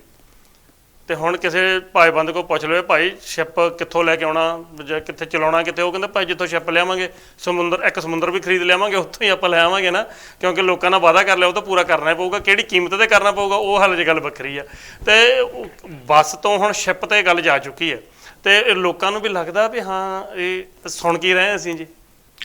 ਜੌਲ ਸਾਹਿਬ ਗੱਲ ਵਿਕਾਸ ਦੀ ਹੈ, ਮਤਲਬ ਠੀਕ ਹੈ ਜੀ, ਅਸੀਂ ਪਿੰਡ ਦੇ ਵਿੱਚ ਪਿੰਡ ਦੇ ਇਲਾਕੇ ਦੇ ਵਿੱਚ ਜਾਂ ਆਪਣੇ ਕੀ ਨਵਾਂ ਬਣਾਇਆ ਕੀ ਨਹੀਂ ਬਣਾਉਣਾ, ਜਾਂ ਮੰਨ ਲਓ ਕਿ ਸਾਡੇ ਪੰਜਾਬ ਦੀ ਜਵਾਨੀ ਜਿਹੜੀ ਕਿ ਬਾਹਰ ਜਾ ਰਹੀ ਹੈ, ਅਸੀਂ ਹਲਕੇ ਦਾ ਵਿਕਾਸ ਕਰਨ ਤੇ ਸਾਨੂੰ ਸਿਰਫ ਆਪਣੀ ਕੁਰਸੀ ਤੱਕ ਅਸੀਂ ਲੋਕਾਂ ਨੂੰ ਵਾਅਦੇ ਕਰਨੇ ਆ, ਜਾਂ ਮੰਨ ਲਓ ਲੋਕ ਉਹਨਾਂ ਵਾਅਦਿਆਂ ਦੇ ਵਿੱਚ ਉਹਨਾਂ ਜੁਮਲਿਆਂ ਦੇ ਵਿੱਚ ਕਿਸ ਤਰ੍ਹਾਂ ਉਹਨਾਂ ਨੂੰ ਘਿਰਦੇ ਨੇ, ਜਾਂ ਠੀਕ ਹੈ ਲੋਕਾਂ ਨੇ ਸੋਚਣਾ ਆ। ਸਾਡੀ ਜਵਾਨੀ ਸਾਰੀ ਟੋਟਲ ਮੰਨ ਲਓ ਕਿ ਅਮਰੀਕਾ, ਕੈਨੇਡਾ, ਆਸਟ੍ਰੇਲੀਆ, ਨਿਊਜ਼ੀਲੈਂਡ ਜਾ ਚੁੱਕੀ ਹੈ ਜਾਂ ਜਾ ਰਹੀ ਹੈ, ਜਾਂ ਕਿਉਂ ਨੌਕਰੀ ਨਹੀਂ ਮਿਲ ਰਹੀ ਹੈਗੀ। ਨੌਕਰੀ ਜੇਕਰ ਨੌਕਰੀ ਮਿਲੂਗੀ ਨਾ, ਬੇਸ਼ੱਕ ਅਸੀਂ ਇਹ ਨਹੀਂ ਚਾਹੁੰਦੇ ਹੈਗੇ ਕਿ ਹਰ ਇੱਕ ਬੰਦੇ ਨੂੰ ਨੌਕਰੀ ਦਿੱਤੀ ਜਾਵੇ। ਬਹੁਤ ਸੂਬੇ ਭਾਰਤ ਦੇ ਵਿੱਚ ਇਦਾਂ ਦੇ ਵੀ ਹੈਗੇ ਨੇ ਜੀ, ਸੂਬੇ ਬਿਲਕੁਲ ਛੋਟੇ ਨੇ। ਪੰਜਾਬ ਐਗਰੀਰੀਅਨ ਸਟੇਟ ਆ, ਪੰਜਾਬ ਇੱਕ ਐਗਰੀਕਲਚਰ ਸਟੇਟ ਆ, ਕਿ ਜਿਹੜੇ ਕਿ ਪੰਜਾਬ ਦੇ ਵਿੱਚ ਖੇਤੀਬਾੜੀ ਕਰਕੇ ਇਹ ਜ਼ਰੂਰੀ ਨਹੀਂ ਕਿ ਸਾਰੇ ਜਵਾਨੀ ਜਿਹੜੀ ਕਿ ਉਹਨਾਂ ਨੂੰ ਨੌਕਰੀ ਮਿਲੇ। ਪੰਜਾਬ ਦੇ ਵਿੱਚ ਜਿੰਨੀ ਖੇਤੀਬਾੜੀ ਹੋ ਰਹੀ ਹੈ, ਖੇਤੀਬਾੜੀ ਦੇ ਆਧਾਰ ਤੇ ਅਸੀਂ ਉਹ ਸਾਡਾ ਵੈਸੇ ਸੂਬਾ ਬਹੁਤ ਮਹਾਨ ਜਾਂ ਤਰੱਕੀ ਕਰ ਸਕਦਾ ਆ। ਇਹ ਨਹੀਂ ਗੱਲ ਹੈ, ਬਹੁਤ ਸੂਬੇ ਬਾਹਰ ਛੋਟੇ ਛੋਟੇ ਜਿਨ੍ਹਾਂ ਕੋਲ ਕੋਈ ਆਮਦਨ ਦਾ ਸਾਧਨ ਵੀ ਹੈ ਨਹੀਂਗਾ, ਉਹ ਫਿਰ ਵੀ ਬਾਹਰ ਜਾ ਕੇ ਪੜ੍ਹਾਈ ਕਰਕੇ ਫਿਰ ਵੀ ਆਪਣੇ ਸੂਬੇ 'ਚ ਵਾਪਸ ਆਉਂਦੇ ਨੇ। ਠੀਕ ਹੈ, ਇਹ 'ਚ ਕੋਈ ਸ਼ੱਕ ਵਾਲੀ ਗੱਲ ਹੀ ਹੈ ਨਹੀਂਗੀ। ਗੱਲ ਤਾਂ ਇਹ ਹੈ ਕਿ ਸਰਕਾਰ ਜਿਹੜੇ ਵਾਅਦੇ ਕਰਦੀ ਉਹਨਾਂ ਵਾਅਦਿਆਂ ਤੇ ਮੰਨ ਲਓ ਠੀਕ ਹੈ, ਕੱਲ ਨੂੰ ਲੋਕਾਂ ਦੇ ਨਾਲ ਉਹ ਵਾਅਦੇ ਪੂਰੇ ਕਰਨ ਤੇ ਲੋਕ ਤੁਹਾਨੂੰ ਆਪ ਹੀ ਫਿਰ ਦੁਬਾਰਾ ਮੰਨ ਲਓ ਕਿ ਚੁਣਨਗੇ, ਵੋਟਾਂ ਪਾਉਣਗੇ। ਤੁਸੀਂ ਲੋਕਾਂ ਨੂੰ ਦੁਬਾਰਾ ਵਾਅਦੇ ਕਰਨ ਦੀ ਲੋੜ ਹੀ ਹੈ ਨਹੀਂਗੀ। ਬਿਲਕੁਲ ਜੀ, ਇਹ ਜਿਹੜੀ ਸਮੁੰਦਰ ਵਾਲੀ ਮੈਂ ਗੱਲ ਕੀਤੀ ਸੀ, ਇਹ ਤਾਂ ਹੀ ਕੀਤੀ ਸੀ ਵੀ 10 ਸਾਲ ਲਗਾਤਾਰ ਸ਼੍ਰੋਮਣੀ ਅਕਾਲੀ ਦਲ ਦੀ ਪੰਜਾਬ ਦੇ ਵਿੱਚ ਸਰਕਾਰ ਰਹੀ ਹੈ ਬੀਜੇਪੀ ਦੇ ਨਾਲ ਗੱਠਜੋੜ ਦੇ ਨਾਲ, ਜਦ ਕਿ ਮੁੱਖ ਮੰਤਰੀ ਸ਼੍ਰੋਮਣੀ ਅਕਾਲੀ ਦਲ ਦਾ ਰਿਹਾ। ਤੁਸੀਂ ਸਮੁੰਦਰ ਲਿਆਉਣਾ ਜੀ, ਬਾਏ ਕਰ ਖਰੀਦਣਾ ਜਾਂ ਫਿਰ ਸ਼ਿਪ ਲਿਆ ਕੇ ਚਲਾਉਣੇ ਹਨ, ਉਹਦੇ ਨਾਲੋਂ ਬਿਹਤਰ ਹੋਗਾ ਕਿ ਪੰਜਾਬ ਦੇ ਜਿਹੜੇ ਪਿੰਡ ਉਹਨਾਂ ਦੇ ਛੱਪੜੇ ਹੀ ਸਾਫ਼ ਕਰਵਾ ਦਿਓ, ਤਾਂ ਜੋ ਲੋਕਾਂ ਨੂੰ ਕਿਤੇ ਸੁੱਖ ਦਾ ਸਾਹ ਆ ਸਕੇ ਤੇ ਪੀਣ ਵਾਲਾ ਪਾਣੀ ਵਧੀਆ ਸਾਫ਼ ਮੁਹੱਈਆ ਹੋ ਸਕੇ। ਕਿਉਂਕਿ ਜਿਹੜਾ ਕਿ ਪਿੰਡਾਂ ਦੇ ਵਿੱਚ ਛੱਪੜਾਂ ਦਾ ਇੰਨਾ ਗੰਦਾ ਪਾਣੀ ਹੈ ਕਿ ਬਹੁਤ ਪਿੰਡ ਹਜੇ ਇੱਦਾਂ ਦੇ ਜਿੱਥੇ ਕੋਈ ਸੀਵਰੇਜ ਦਾ ਪ੍ਰਬੰਧ ਹੈ ਨਹੀਂ, ਵੀ ਉੱਥੇ ਗੰਦਾ ਪਾਣੀ ਜਿਹੜਾ ਥੱਲਿਓਂ ਪਾਣੀ ਆ ਰਿਹਾ ਉਹ ਵੀ ਜ਼ਹਿਰੀਲਾ ਆ ਰਿਹਾ। ਤਾਂ ਆਮ ਲੋਕਾਂ ਤੱਕ ਹੀ ਉਹਨਾਂ ਦੇ ਜਿਹੜੇ ਜ਼ਰੂਰੀ ਵਸਤਾਂ ਹਨ ਉਹਨਾਂ ਦਾ ਜਿਹੜਾ ਕਹਿੰਦੇ ਕਿ ਪੂਰਾ ਕਰ ਦਿੱਤਾ ਜਾਵੇ। ਇਹ ਵੱਡੀ ਗੱਲ ਹੈ। ਲੋਕਾਂ ਨੇ ਛਿੱਪਾਂ ਦੇ ਵਿੱਚ ਬੈਠ ਕੇ ਝੂਟੇ ਨਹੀਂ ਲੈਣੇ। ਜੇਕਰ ਲੋਕਾਂ ਦੇ ਕੋਲ ਨੌਕਰੀ ਹੋਵੇਗੀ, ਲੋਕਾਂ ਕੋਲ ਆਮਦਨ ਦਾ ਸਾਧਨ ਹੋਵੇਗਾ, ਫਿਰ ਹੀ ਕੋਈ ਨਾ ਕੋਈ ਉਹ ਸਹੂਲਤ ਦਾ ਵੀ ਆਨੰਦ ਮਾਣ ਸਕਦੇ। ਜੌਲ ਸਾਹਿਬ ਗੱਲ ਇਹ ਆ ਵੀ ਪਿੰਡਾਂ ਵਾਲੇ ਪਾਣੀ ਦੀ ਤੁਸੀਂ ਗੱਲ ਕੀਤੀ ਆ, ਪਾਣੀ ਜਾਂ ਛੱਪੜ ਸਾਫ਼ ਹੋ ਜਾਣ, ਬਿਲਕੁਲ ਇਹ ਨਹੀਂ ਗੱਲ ਹੈਗੀ ਕਿ ਇਕੱਲੇ ਲੋਕਾਂ ਨੂੰ ਪਿੰਡਾਂ ਦੇ ਲੋਕਾਂ ਨੂੰ ਪੀਣ ਵਾਲਾ ਪਾਣੀ ਹੀ ਜਿਹੜਾ ਕਿ ਸਾਫ਼ ਤੇ ਸੁਥਰਾ ਮਿਲ ਜਾਵੇ, ਜਾਂ ਆਰਓ ਪਿੰਡਾਂ ਦੇ ਵਿੱਚ ਲੱਗ ਜਾਣ, ਜਾਂ ਮੰਨ ਲਓ ਠੀਕ ਹੈ ਕਿ ਨਹੀਂ ਪਿੰਡਾਂ ਦੇ ਵਿੱਚ ਸਿਹਤ ਸੇਵਾਵਾਂ ਜਾਂ ਮੰਨ ਲਓ ਹਸਪਤਾਲ ਖੋਲੇ ਜਾਣ। ਪਿੱਛੇ ਜੇ ਤੁਸੀਂ ਇੱਕ ਕਾਫੀ ਪਿਛਲੇ ਸਾਲ ਇੱਕ ਵੀਡੀਓ ਵਾਇਰਲ ਹੋਈ ਸੀ, ਹਾਲਾਂਕਿ ਨਾਭੇ ਭਵਾਨੀਗੜ੍ਹ ਦੇ ਵਿਚਾਲੇ ਕਈ ਪਿੰਡਾਂ ਦਾ ਪਾਣੀ ਹੀ ਉਹ ਬਿਲਕੁਲ ਹੋਰ ਰੰਗ ਦਾ ਹੋ ਜਾਂਦਾ। ਕਿ ਉੱਥੋਂ ਦੇ ਲੋਕਾਂ ਦੇ ਜਾਂ ਉੱਥੋਂ ਦੇ ਜਿਹੜੇ ਇਲਾਕੇ ਦੀ ਫਸਲ ਆ, ਜਾਂ ਮੰਨ ਲਓ ਕਿ ਇਲਾਕੇ ਦੇ ਵਿੱਚ ਕਿੰਨੇ ਕੁ ਪਸ਼ੂ ਜਾਨਵਰ ਰਹਿੰਦੇ ਨੇ, ਮਤਲਬ ਠੀਕ ਹੈ, ਉਹ ਕਿੰਨਾ ਕਿ ਪਾਣੀ ਪੀਣਗੇ, ਕੈਮੀਕਲ ਵਾਲਾ ਪਾਣੀ ਪੀਣਗੇ, ਕਿੰਨਾ ਕੁ ਬਚ ਸਕਣਗੇ, ਕਿੰਨਾ ਹਾਲਾਂਕਿ ਤੁਸੀਂ ਹਿਸਾਬ ਲਓ, ਇੱਕ ਟ੍ਰੇਨ ਭਰ ਕੇ ਰਾਜਸਥਾਨ ਨੂੰ ਕੈਂਸਰ ਦੀ ਜਾਂਦੀ, ਔਰ ਟ੍ਰੇਨ ਦਾ ਨਾਂ ਹੀ ਕੈਂਸਰ ਟ੍ਰੇਨ ਰੱਖ ਦਿੱਤਾ ਕਿ ਸਾਡਾ ਪੰਜਾਬ ਕਿੰਨਾ ਕੁ ਅਸੀਂ ਕਹਿੰਦੇ ਸੇਫ ਆ। ਬਿਲਕੁਲ ਲੀਡਰ ਤਾਂ ਰਹਿੰਦੇ 4.5 ਸਾਲ 5 ਸਾਲ ਚੰਡੀਗੜ੍ਹ ਰਹਿੰਦੇ ਨੇ, ਇਹਨਾਂ ਨੂੰ ਤਾਂ ਕੋਈ ਮਤਲਬ ਹੀ ਨਹੀਂ ਹੁੰਦਾ। ਮੰਨ ਲਓ ਠੀਕ ਹੈ ਜੀ, ਉਹਨਾਂ ਦਾ ਤਾਂ ਜੇ ਕੋਈ ਬਿਮਾਰ ਵੀ ਹੁੰਦਾ ਤਾਂ ਵੀ ਬਾਹਰਲੇ ਮੁਲਕ ਵਿੱਚ ਇਲਾਜ ਕਰਾਉਣ ਚਲ ਜਾਂਦੇ ਹਨ, ਉਹਨਾਂ ਨੂੰ ਤਾਂ ਕੋਈ ਮਤਲਬ ਹੀ ਹੈ ਨਹੀਂ ਕਿ ਜੀ ਅਸੀਂ ਸਾਡੇ ਇਲਾਕੇ ਦੇ ਵਿੱਚ ਪਾਣੀ ਗੰਦਲਾ ਹੋ ਗਿਆ, ਜਾਂ ਮੰਨ ਲਓ ਹਵਾ ਗੰਦਲੀ ਹੋ ਚੁੱਕੀ ਹੈ, ਜਾਂ ਮਤਲਬ ਬਿਲਕੁਲ ਜ਼ਹਿਰ ਫੈਲ ਚੁੱਕਿਆ ਹੈ, ਜਾਂ ਮਤਲਬ ਕਿ ਮੰਨ ਲਓ ਜਿਹੜੇ ਇਲਾਕੇ ਦੇ ਵਿੱਚ ਉਹ ਫੈਕਟਰੀ ਦਾ ਕੈਮੀਕਲ ਵਾਲਾ ਪਾਣੀ ਸੀ ਉਹ ਥੱਲੇ ਧਰਤੀ ਦੇ ਵਿੱਚ ਹੀ ਪਾਉਂਦੇ ਰਹੇ, ਤਾਂ ਬਿਲਕੁਲ ਥੱਲੇ ਵਾਲਾ ਪਾਣੀ ਬਿਲਕੁਲ ਗੰਦਾ ਕਰ ਦਿੱਤਾ, ਕਿਉਂਕਿ ਉਸ ਇਲਾਕੇ ਦੇ ਵਿੱਚ ਕੋਈ ਪ੍ਰਸ਼ਾਸਨ ਨਾਂ ਦਾ ਅਧਿਕਾਰੀ ਹੈ ਨਹੀਂ ਸੀ। ਐਸਡੀਐਮ ਸਾਹਿਬ, ਡੀਸੀ ਸਾਹਿਬ, ਜਾਂ ਮੰਨ ਲਓ ਹਾਲਾਂਕਿ ਐਮਐਲਏ ਸਾਹਿਬ, ਕੋਈ ਵੀ ਐਸਐਸਪੀ ਸਾਹਿਬ, ਡਿਪਟੀ ਸਾਹਿਬ, ਸਾਰਿਆਂ ਨੂੰ ਪਤਾ ਸੀ। ਪਤਾ ਸੀ ਕਿ ਨਹੀਂ ਸੀ ਪਤਾ? ਹਾਲਾਂਕਿ ਪ੍ਰਸ਼ਾਸਨ ਕਾਰਵਾਈ ਕਿਉਂ ਨਹੀਂ ਕਰ ਰਿਹਾ? ਕਾਰਵਾਈ ਉਹਨਾਂ ਨੂੰ ਬਿਲਕੁਲ ਇਹ ਗੱਲ ਕਹਿ ਦਿੱਤੀ ਜਾਵੇ, ਜਾਂ ਤਾਂ ਤੁਸੀਂ ਆਪਣੀ ਫੈਕਟਰੀ ਦਾ ਜੋ ਵੀ ਪਾਣੀ ਉਹਨੂੰ ਕਿਸ ਢੰਗ ਤਰੀਕੇ ਨਾਲ, ਫੈਕਟਰੀ ਵੀ ਹੁਣ ਬੰਦ ਨਹੀਂ ਕਰਵਾਉਣੀ, ਜਾਂ ਫੈਕਟਰੀ ਬੰਦ ਕਰਵਾ ਕੇ ਜਦੋਂ ਤੱਕ ਜਿਹੜਾ ਪਾਣੀ ਦਾ ਨਿਕਾਸ ਹੈ ਕਿੱਧਰ ਕੱਢਣਾ ਆ, ਜਾਂ ਉਹਦੇ ਵਿੱਚ ਕਿਹੜਾ ਕੈਮੀਕਲ ਹੋਰ ਮਿਲਾਉਣਾ, ਜਿਹਦੇ ਕੈਮੀਕਲ ਮਿਲਾਉਣ ਦੇ ਨਾਲ ਪਾਣੀ ਜਿਹੜਾ ਕਿ ਉਹ ਬਾਅਦ ਦੇ ਵਿੱਚ ਲੋਕ ਜਾਂ ਕਿਸਾਨ ਫਸਲਾਂ ਨੂੰ ਵਰਤ ਸਕਣ। ਵੇਖੋ ਸਾਇੰਸ ਬਹੁਤ ਤਰੱਕੀ ਕਰ ਚੁੱਕੀ ਹੈ। ਤੇ ਬਿਲਕੁਲ ਜੀ। ਤੇ ਲਾਡੀ ਜੀ, ਜਿੱਥੇ ਤੁਸੀਂ ਗੱਲ ਕੀਤੀ ਕਿ ਕਿਸੇ ਕੋਲ ਕੋਈ ਪਲਾਨ ਹੈ ਨਹੀਂਗਾ, ਜਾਣੀ ਕਿ ਸਿਰਫ ਤੇ ਸਿਰਫ ਉਹ ਗੱਪਾਂ ਹੀ ਹਨ, ਕਹਿਣੀ ਕਰਨੀ ਵਾਲੇ ਲੀਡਰ ਜਿਹੜੇ ਉਹ ਹੈ ਨਹੀਂਗੇ ਨਾ। ਤੇ ਹੁਣ ਇਹਦੇ ਵਿੱਚ ਜਿੱਥੇ ਬਾਕੀਆਂ ਨੇ ਕਿਤੇ ਆਪਣਾ, ਵੈਸੇ ਤਾਂ ਉਹ ਦੇਖਿਆ ਜਾਵੇ ਕਿ ਇੱਕ ਕਿਸਮ ਦਾ ਝੂਠ ਦਾ ਪਲੰਦਾ ਹੀ ਹੁੰਦਾ ਜਿਹੜਾ ਚੋਣ ਮੈਨੀਫੈਸਟੋ ਹੈ ਨਾ, ਝੂਠੇ ਵਾਅਦੇ ਹੁੰਦੇ ਆ, ਪਰ ਕਹਿੰਦਾ ਹਰ ਕੋਈ ਆ ਕਿ ਨਹੀਂ ਜੀ ਅਸੀਂ ਇਹ ਪੂਰਾ ਕਰਾਂਗੇ ਜਾਂ ਪੂਰਾ ਅਸੀਂ ਕਰ ਦਿੱਤਾ। ਬੀਜੇਪੀ ਵੱਲੋਂ ਵੀ ਜੀ ਆਪਣਾ ਜਿਹੜਾ ਚੋਣ ਮੈਨੀਫੈਸਟੋ ਆ ਉਹ ਲਾਗੂ ਇਸ਼ੂ ਕਰ ਦਿੱਤਾ ਗਿਆ, ਤੇ ਲਾਗੂ ਤਾਂ ਹੀ ਹੋਗਾ ਜੇ ਸਰਕਾਰ ਬਣੂਗੀ। ਇਹਨਾਂ ਦੇ ਵਾਅਦੇ ਜਿਹੜੇ ਸੀ ਉਹ ਲੋਕਾਂ ਨੇ ਕਰ ਲਿਆ ਗਿਆ ਜੀ। 11 ਪ੍ਰੋਗਰਾਮ ਦਿੱਤੇ ਹਨ ਜੀ ਉਹਨਾਂ ਨੇ, ਬੀਜੇਪੀ ਨੇ ਆਪਣੇ ਇਲੈਕਸ਼ਨ ਮੈਨੀਫੈਸਟੋ ਦੇ ਵਿੱਚ, ਤੇ ਕਿੰਨੇ ਕੁ ਪੂਰੇ ਹੋਣਗੇ? ਤੇ ਵੈਸੇ ਤਾਂ ਦੂਜੀਆਂ ਪਾਰਟੀਆਂ ਨਾਲ ਰਲਵੇਂ ਮਿਲਵੇਂ ਹਨ। ਜਦ ਉਹਨਾਂ ਨੇ ਪਹਿਲਾਂ ਸਭ ਤੋਂ ਵਾਅਦਾ ਕੀਤਾ ਜੀ ਕਿ ਸਾਰਿਆਂ ਨੂੰ ਹੀ ਉਹਨਾਂ ਨੇ ਇਹਦੇ ਵਿੱਚ ਇਹ ਨਹੀਂ ਰੱਖਿਆ ਕਿ ਕਿਹੜੀ ਜਾਤ ਦਾ ਕਿਹੜੇ ਧਰਮ ਦਾ ਬੰਦਾ। ਉਹਨੇ ਕਿਹਾ ਕਿ ਸਾਰਿਆਂ ਨੂੰ 300 ਯੂਨਿਟ ਤੱਕ ਬਿਜਲੀ ਮੁਫਤ ਦਿੱਤੀ ਜਾਊਗੀ ਜੀ, ਤੇ ਫੈਕਟਰੀਆਂ ਲਈ ਉਦਯੋਗਾਂ ਲਈ ਜਿਹੜੀ ਬਿਜਲੀ ਆ ਉਹ 4 ਰੁਪਏ ਮੁਹੱਈਆ ਕਰਵਾਈ ਜਾਊਗੀ, ਤੇ ਜਿਨ੍ਹਾਂ ਕਿਸਾਨਾਂ ਕੋਲ 5 ਏਕੜ ਜ਼ਮੀਨ ਹੈ ਉਹਨਾਂ ਦਾ ਕਰਜ਼ਾ ਮਾਫ ਕੀਤਾ ਜਾਊਗਾ, ਤੇ ਅਗਲੇ 5 ਸਾਲਾਂ 'ਚ ਪੰਜਾਬ 'ਚ ਬੁਨਿਆਦੀ ਢਾਂਚੇ ਤੇ 1 ਲੱਖ ਕਰੋੜ ਖਰਚ ਕੀਤੇ ਜਾਣਗੇ ਜੀ। SC ਵਿਦਿਆਰਥੀਆਂ ਨੂੰ 2000 ਰੁਪਏ ਪ੍ਰਤੀ ਮਹੀਨਾ ਸਕਾਲਰਸ਼ਿਪ ਦਿੱਤੀ ਜਾਊਗੀ ਜੀ।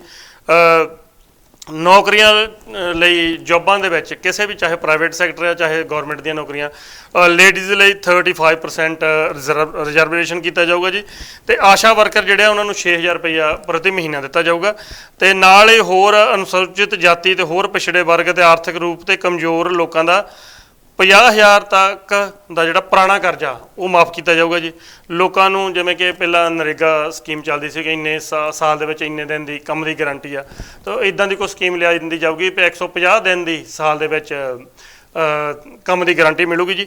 ਤੇ ਜਿਹੜੇ ਨੌਜਵਾਨਾਂ ਨੂੰ ਨੌਕਰੀ ਹੈ ਨਹੀਂ ਜੀ ਉਹਨਾਂ ਨੂੰ ਬੇਰੁਜ਼ਗਾਰੀ ਭੱਤਾ ਜਿਹੜਾ 4000 ਰੁਪਏ ਪ੍ਰਤੀ ਮਹੀਨਾ ਦਿੱਤਾ ਜਾਊਗਾ ਜਿਹਨਾਂ ਕੋਲ ਨੌਕਰੀ ਹੈ ਨਹੀਂ। ਹੁਣ ਜਿਹੜੇ ਇਹ ਵਾਅਦੇ ਆ ਜਿਹੜਾ ਮੈਨੀਫੈਸਟੋ ਇਹ ਆਇਆ ਜੀ, ਇਹਦੇ ਵਿੱਚ ਹੁਣ ਜੇ ਦੇਖਿਆ ਜਾਵੇ ਤਾਂ ਇਹ ਜਿਹੜੇ BJP ਦੇ ਵੱਡੇ ਸੀਨੀਅਰ ਲੀਡਰ ਹਰਦੀਪ ਸਿੰਘ ਪੁਰੀ ਹੋਣਾ ਵੱਲੋਂ ਇਹ ਮੈਨੀਫੈਸਟੋ ਜਾਰੀ ਕੀਤਾ ਗਿਆ ਜੀ। ਹੁਣ ਇਹ ਮੈਨੀਫੈਸਟੋ ਪੜ੍ਹ ਕੇ BJP ਜਿਨ੍ਹਾਂ ਦੇ ਨਾਲ ਸਹਿਯੋਗੀ ਦਲ ਆ ਉਹ ਜੀ ਪੜ੍ਹ ਕੇ ਸੁਣਾਉਣਗੇ। ਕੈਪਟਨ ਅਮਰਿੰਦਰ ਸਿੰਘ ਉੱਥੇ ਬੈਠੇ ਹੋਣਗੇ ਜੀ, ਸੁਖਦੇਵ ਸਿੰਘ ਢੀਂਡਸਾ ਉੱਥੇ ਬੈਠੇ ਹੋਣਗੇ, ਤੇ ਕੈਪਟਨ ਸਾਹਿਬ ਹੁਣੀ ਤਾਂ ਬਹੁਤ ਵਾਰ ਕਹਿ ਚੁੱਕੇ ਮੀਡੀਆ ਦੇ ਵਿੱਚ ਆ ਕੇ ਵੀ ਆਹ ਜਿਹੜੇ ਵਾਅਦੇ ਤੁਸੀਂ ਸਾਰੇ ਪੂਰੇ ਕੀਤੇ ਹੋ ਜੀ, ਫਿਰ ਦੁਬਾਰਾ ਕਿਹੜੇ ਵਾਅਦੇ ਤੁਸੀਂ ਚੋਣ ਮੈਨੀਫੈਸਟੋ ਲੈਣ ਦਾ, ਕਿਉਂਕਿ ਜੇਕਰ ਹੋਰ ਕੋਈ ਲੈ ਕੇ ਆਉਂਦਾ ਗੱਲ ਫਿਰ ਵੱਖਰੀ ਗੱਲ ਸੀ ਹੋਰ ਕੋਈ ਕਵੇ। ਪਰ ਹੁਣ ਉਸੇ ਸਟੇਜ ਤੋਂ ਕੈਪਟਨ ਅਮਰਿੰਦਰ ਸਿੰਘ ਹੁਣੀ ਬੋਲਣਗੇ ਜੀ ਮੈਂ ਨੌਜਵਾਨਾਂ ਨੂੰ 4.5 ਸਾਲ ਦੇ ਵਿੱਚ ਇੰਨਾ ਬੇਰੁਜ਼ਗਾਰੀ ਭੱਤਾ ਦੇ ਦਿੱਤਾ, ਅਸੀਂ ਆਹ ਸਹੂਲਤ ਦੇ ਦਿੱਤੀ, ਅਸੀਂ ਆਹ ਇਹ ਸਹੂਲਤਾਂ ਜਿਹੜੀਆਂ BJP ਕਹਿੰਦੇ ਹੁਣ ਅਸੀਂ ਦੇਣੀਆਂ।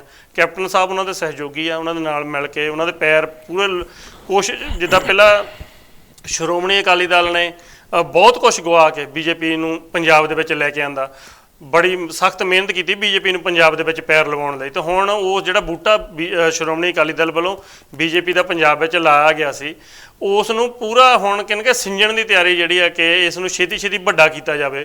ਉਹ ਜਿਹੜੀ ਜ਼ਿੰਮੇਵਾਰੀ ਆ ਇਸ ਵੇਲੇ ਕੈਪਟਨ ਅਮਰਿੰਦਰ ਸਿੰਘ ਹੁਣੀ ਤੇ ਸੁਖਦੇਵ ਸਿੰਘ ਢੀਂਡਸਾ ਹੁਣੀ ਮਿਲ ਕੇ ਨਿਭਾ ਰਹੇ ਆ, ਤੇ ਉਹ ਜਿਹੜਾ ਕਿ ਲੱਗਦਾ ਵੀ ਕੀ ਹੋ ਰਿਹਾ ਵੀ ਕਿਹੜੇ ਵਾਅਦੇ ਪੂਰੇ ਕਰਨਗੇ, ਵੀ ਉਹ ਜਦੋਂ ਬੋਲਣਗੇ ਤਾਂ ਉਹ ਕਹਿਣਗੇ ਨਹੀਂ ਨਹੀਂ ਮੈਂ ਤਾਂ ਸਾਰੇ ਕੀਤੇ ਹੋਏ ਆ ਜੀ।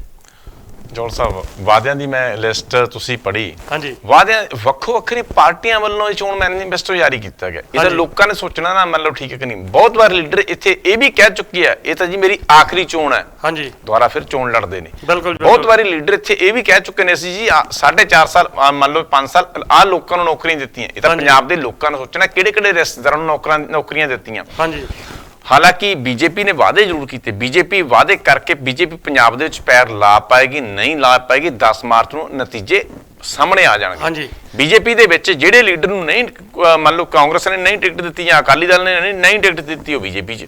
ਹਾਂਜੀ ਬਿਲਕੁਲ, ਜੇ ਕਿਸੇ ਦੇ ਉੱਤੇ ਕੋਈ ਟੈਕਸ ਦਾ ਕੋਈ ਘਪਲਾ ਮੰਡਰਾ ਰਿਹਾ ਜਾਂ ਖਤਰਾ ਮੰਡਰਾ ਰਿਹਾ, ਕੋਈ ਵੀ ਜਾਣੀ ਕਿ ਕੋਈ ਚੋਰ ਮੋਰੀ ਆ ਤਾਂ ਉਹ ਵੀ ਨੱਠ ਕੇ ਫਿਰ BJP ਦੇ ਵਿੱਚ ਸ਼ਾਮਲ ਜੀ।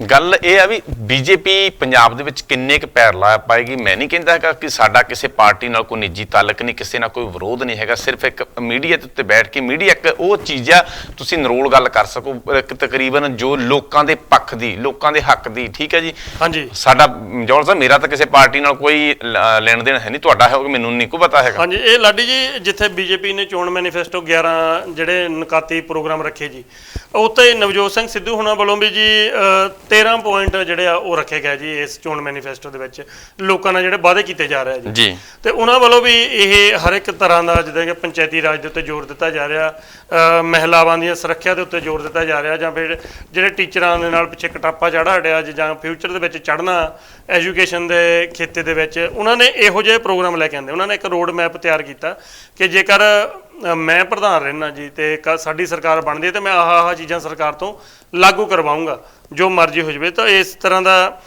13 ਨਕਾਤੀ ਪ੍ਰੋਗਰਾਮ ਉਹਨਾਂ ਨੇ ਵੀ ਲੈ ਆਂਦਾ ਜੀ।